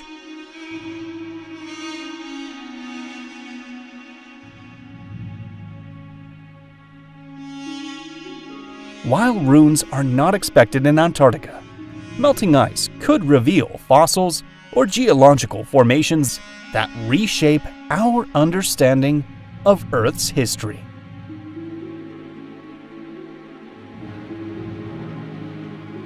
Regardless, the fascination with the frozen continent is immense, and future explorations might uncover astonishing discoveries.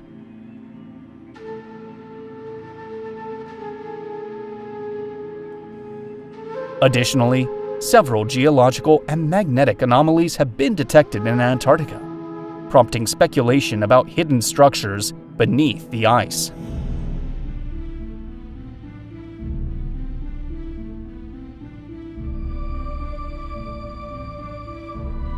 In the northern part of the continent, what appear to be aligned pyramids have been discovered. However, the official explanation is that these are natural formations.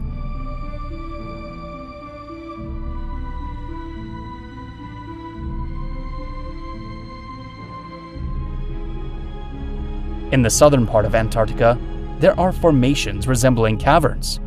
Some have interpreted these as potential entrances to settlements of cryptoterrestrials, humanoid beings believed to have coexisted with humanity for millennia.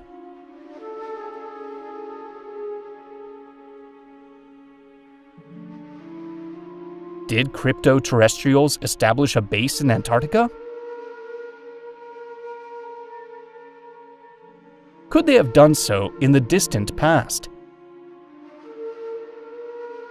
Is it possible that other advanced species, currently unknown to us, once inhabited Antarctica?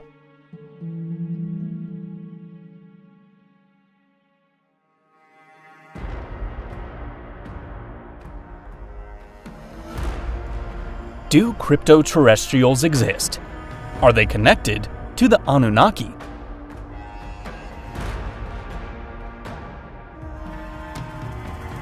Although the cryptoterrestrial theory may sound like science fiction, it is being seriously considered as an explanation for UFO sightings.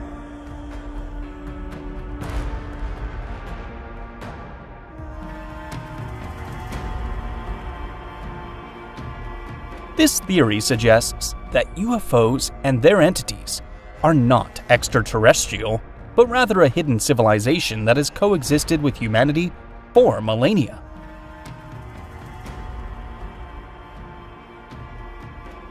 It posits that these beings and their crafts have always been on Earth, residing in oceans, mountains, or underground.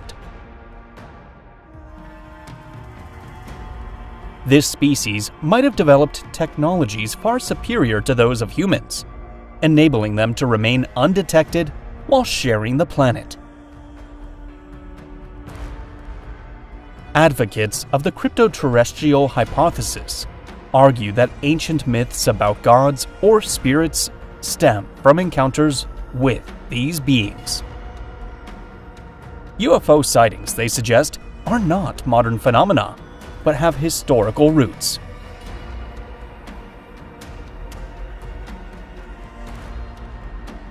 On the other hand, proponents of the Anunnaki extraterrestrial hypothesis maintain that most Anunnaki departed, but some stayed on Earth. Could cryptoterrestrials be the Anunnaki who remained?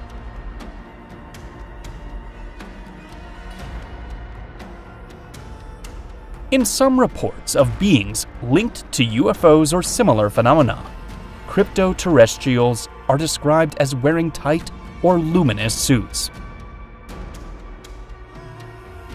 Certain accounts depict them as larger than human figures, almost giant-like, aligning with interpretations of the Anunnaki.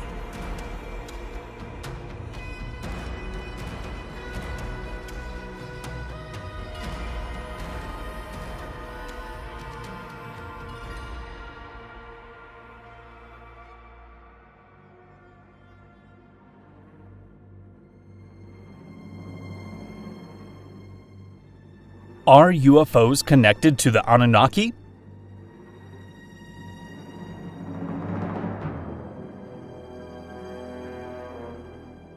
UFOs are known for performing maneuvers that seem impossible for human aircraft.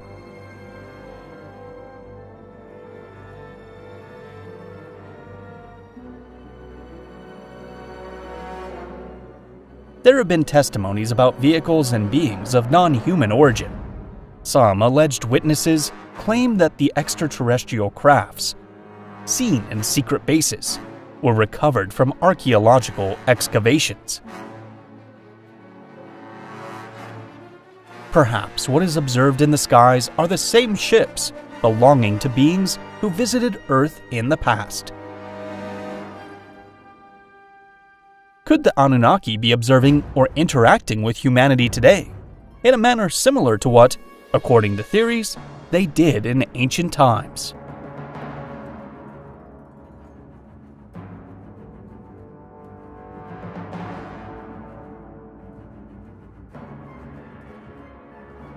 The answer is that there is no concrete evidence linking the Anunnaki to modern UFOs. While official reports acknowledge unidentified aerial phenomena, they do not attribute these events to extraterrestrial activity, let alone to the Anunnaki.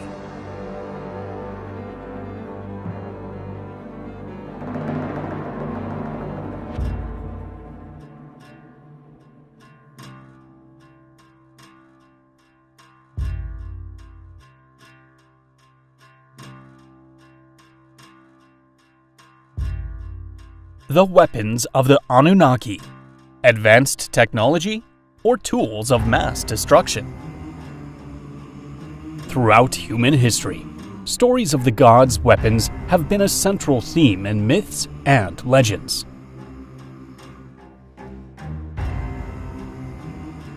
If the Anunnaki had the technology to travel between planets, did they also wield advanced weaponry to establish their rule over humanity?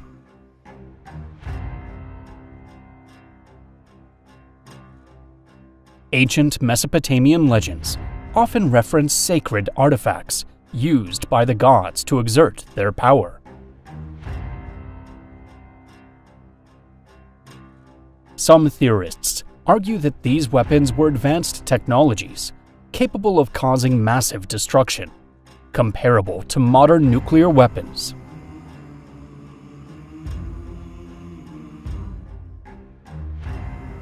Sumerian texts mention the concept of me, a collection of divine powers that the gods possessed.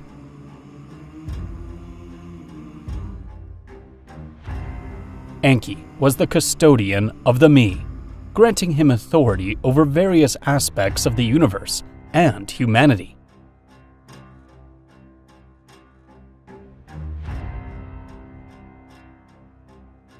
However, it has been proposed that the me symbolized advanced technological knowledge. One possible me could have been a weapon of mass destruction that Enlil used in the battle for control of Earth.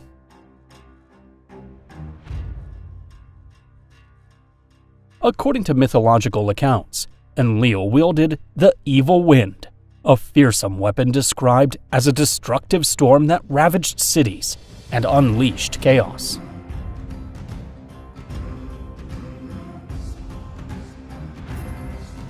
Some compare this weapon to phenomena linked to a nuclear explosion or advanced climate control technology, capable of causing catastrophes. An inscription mentioning the me appears in the Sumerian poem The Descent of Inanna into the Underworld. A fragment states, "She gathered the divine powers and held them in her hand." Could this be a reference to some form of advanced technology? In the Epic of Gilgamesh, another passage reads, "The heavens roared and the earth rumbled. Then a profound silence fell, and darkness hovered. Lightning flashed, and a fire broke out. Where the blaze grew thickest, death rained down."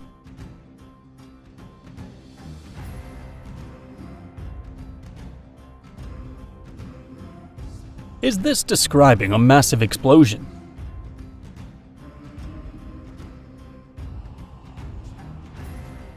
In the Enuma Elish, a Babylonian poem about the creation of the universe, another passage states, "Then the Lord raised the lightning, his mighty weapon, and mounted the chariot."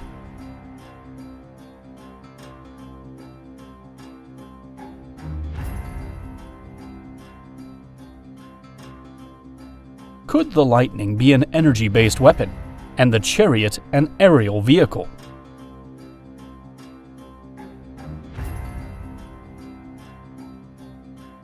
In the Mahabharata, an Indian mythological text over 2,300 years old, there are frequent mentions of missiles, weapons, energy battles, gods, and wars. In Canto 197, it states, "Then Arjuna invoked the Brahmastra. In an instant, all darkness was dispelled. Cool winds began to blow, and all directions of the sky became clear and bright.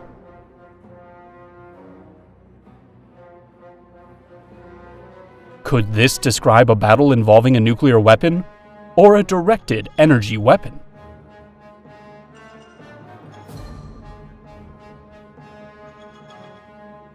In some ancient depictions of gods, particularly in Sumerian and Babylonian reliefs, figures are shown holding cylindrical objects.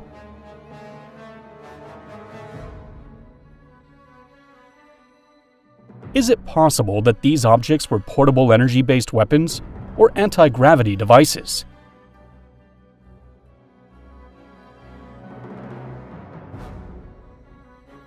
One example suggesting the use of weapons of mass destruction by the Anunnaki is the biblical account of Sodom and Gomorrah's destruction.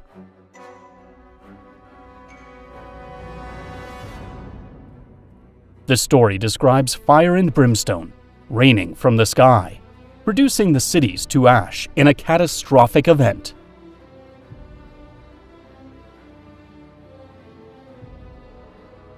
Although this account is framed within Judeo-Christian religious tradition, some theorists propose that the cities were obliterated by an extraterrestrial weapon.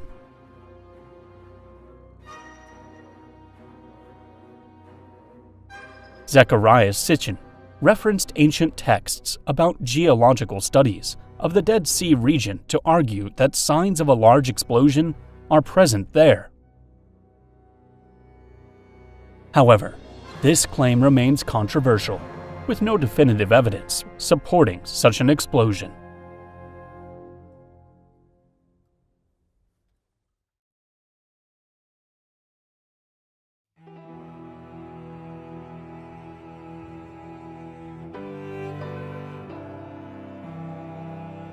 On which planet in the Milky Way could an intelligent civilization exist?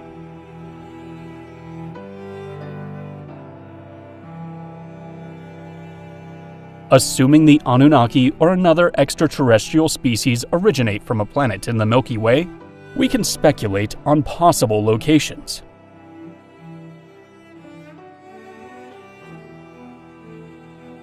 The Milky Way is estimated to contain between 100 billion and 400 billion stars.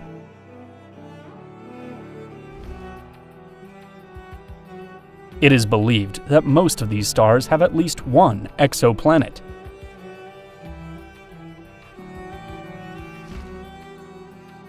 This means there are likely at least 100 billion exoplanets in the galaxy.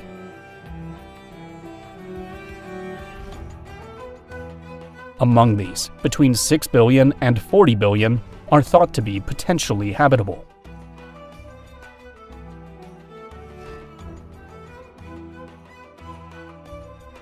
While hundreds of exoplanets have been discovered, let's focus on a few with the greatest potential for life.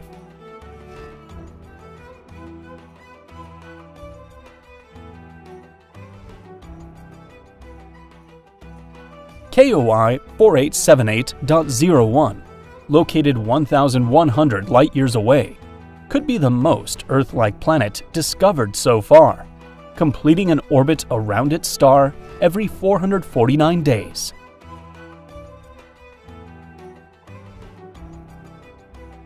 If its existence is confirmed, the likelihood of some form of life on its surface is considered high.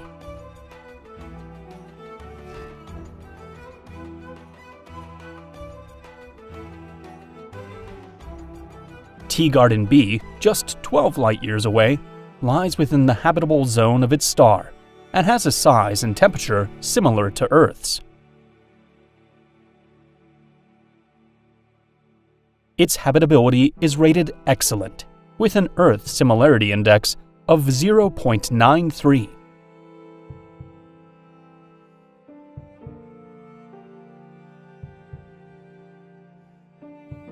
Proxima Centauri b is the closest potentially habitable planet to Earth, located just 4.23 light-years away.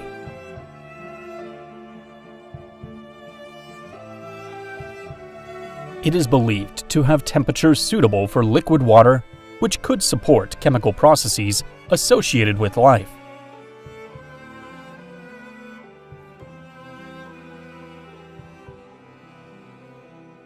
TRAPPIST-1e, situated 39 light-years away, orbits an ultra-cool star, receiving energy levels comparable to those on Earth.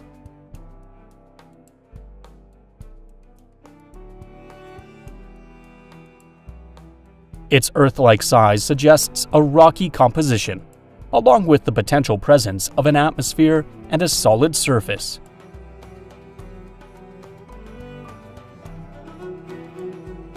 Kepler 452b, located 1,400 light-years away, has been nicknamed Earth's older cousin.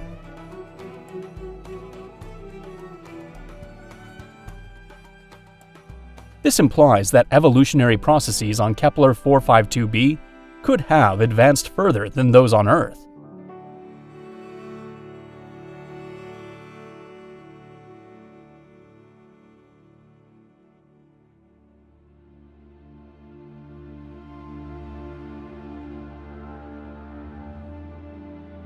The prophecy of the Anunnaki's return.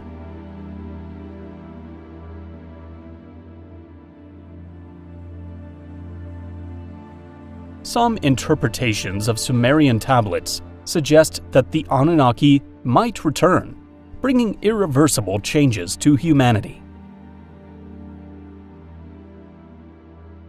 Their return could trigger a series of global events that would forever alter life on Earth.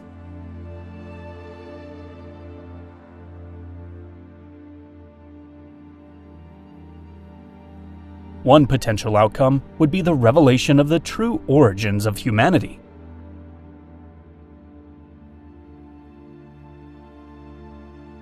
We would have to confront the possibility that humans are not the product of natural evolution, but rather the result of genetic manipulation.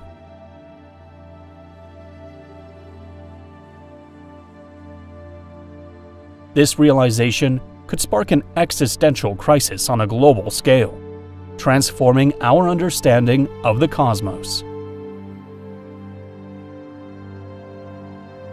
If they were to return, their intentions might include correcting humanity, especially if they believe we have not progressed as they anticipated.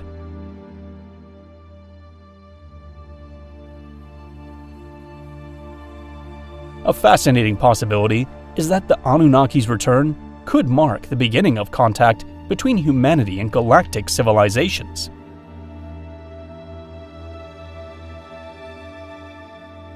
The Anunnaki might not be the only extraterrestrial beings in the universe, but rather members of a network of advanced races.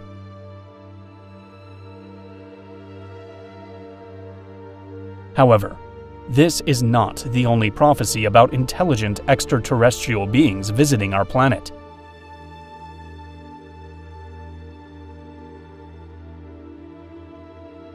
The Native American Hopi tribe has a rich tradition of myths and legends passed down through generations. Among these stories is the belief in star beings, entities that descended from the heavens to interact with humans.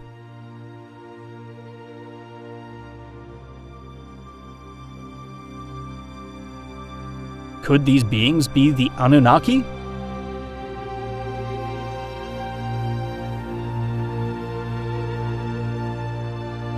One of the Hopi's most intriguing legends is that of the Star Children, said to be the direct descendants of these extraterrestrial entities.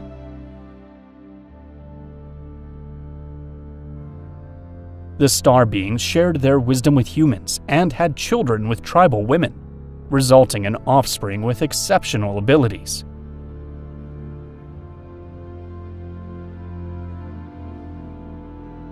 These children are raised within the Hopi community, but are taken back to the skies by the star beings at the age of 6.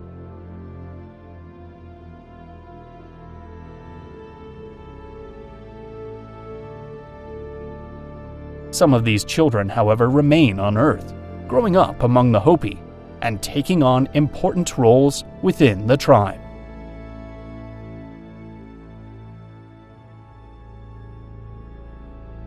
The Hopi believe these children have a vital purpose for humanity's future, as they are tasked with restoring balance to the world.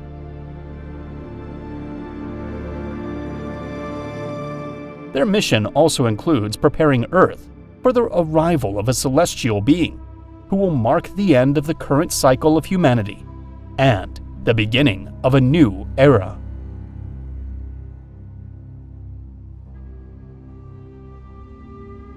Similarly, the Dogon people, a tribe in Mali, hold a fascinating belief in beings called the Nomos, who came from the Sirius star system in a spacecraft. This tribe possesses advanced astronomical knowledge of Sirius, the brightest star visible from Earth.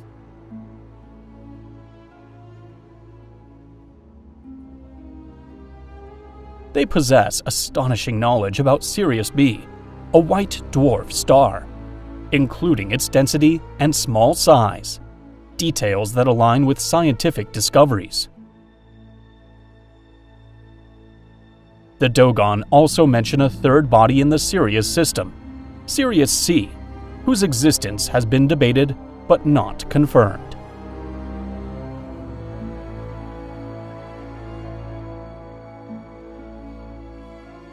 The Nomos are described as hybrid beings, part human and part fish, resembling aquatic creatures. According to the myths, they had great powers and were the ones who introduced the Dogon to the first teachings of agriculture, astronomy, and religion.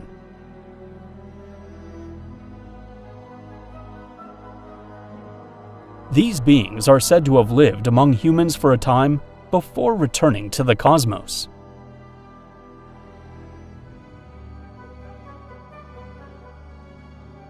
While the Dogon's knowledge is remarkable, the accuracy of their information has been questioned. Some researchers argue that the Dogon acquired this data through contact with European explorers or missionaries who were already aware of Sirius B.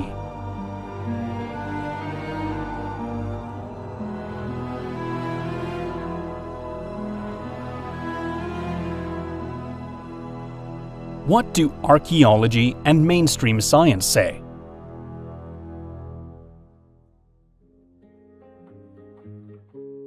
For the vast majority of scientists, the idea that the Anunnaki were extraterrestrials who came to Earth lacks evidence. No archaeological remains have been found to suggest extraterrestrial technology or contact between ancient civilizations and beings from other planets.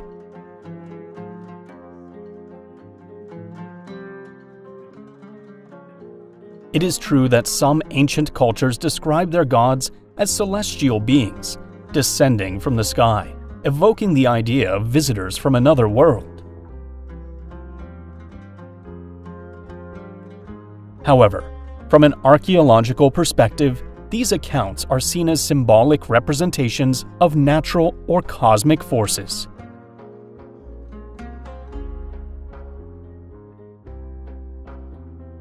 Ancient Sumerian texts describe the Anunnaki as deities who created humanity to work the land and extract resources.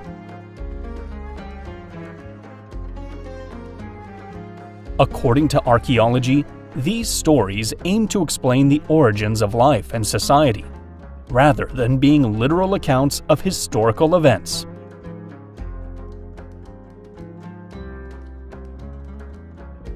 Thus, for most scientists, the theory of extraterrestrial Anunnaki faces significant challenges.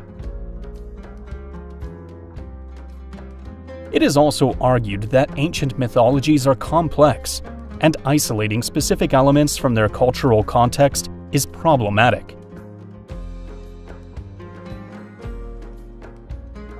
One widely debated topic has been the pyramids. According to mainstream archaeology, pyramids of Egypt do not require extraterrestrial intervention to be explained. The consensus is that the Egyptians had access to a large workforce, knowledge of geometry, and local materials. It is believed that a sizable labor force of skilled workers, rather than slaves, constructed the pyramids. Evidence from worker villages and tombs suggests they were organized into teams and provided with food, shelter, and medical care. Limestone blocks were quarried locally, while the granite used in the interior chambers came from the Aswan, about 500 miles or 800 kilometers away.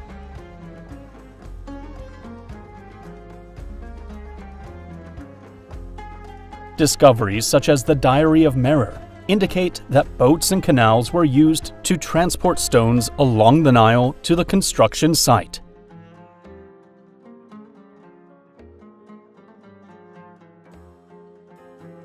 Reliefs, like those in the tomb of Jehuda-Hotep, depict sledges being used to drag stones, with water possibly poured ahead to reduce friction.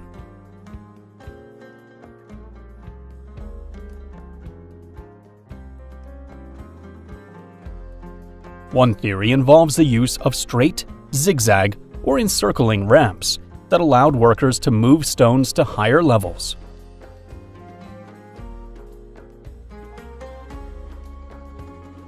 However, the exact methods for lifting and placing massive stones, especially at the higher levels, remain uncertain.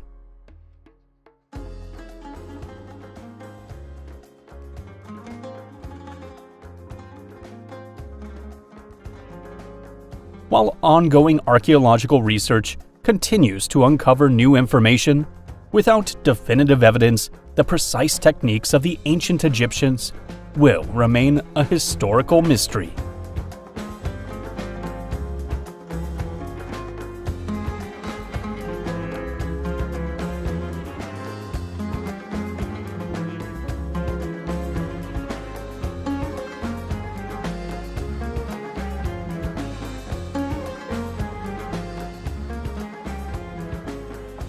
This concludes our fascinating journey through the history of the Sumerians, the Anunnaki, and intriguing alternative theories.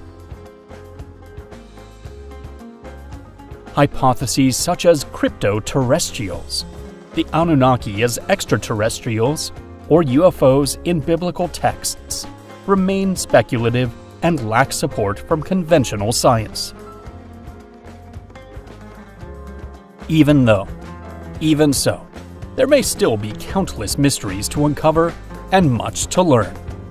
Exploring these theories encourages us to keep an open mind, challenge our assumptions, and nurture our curiosity.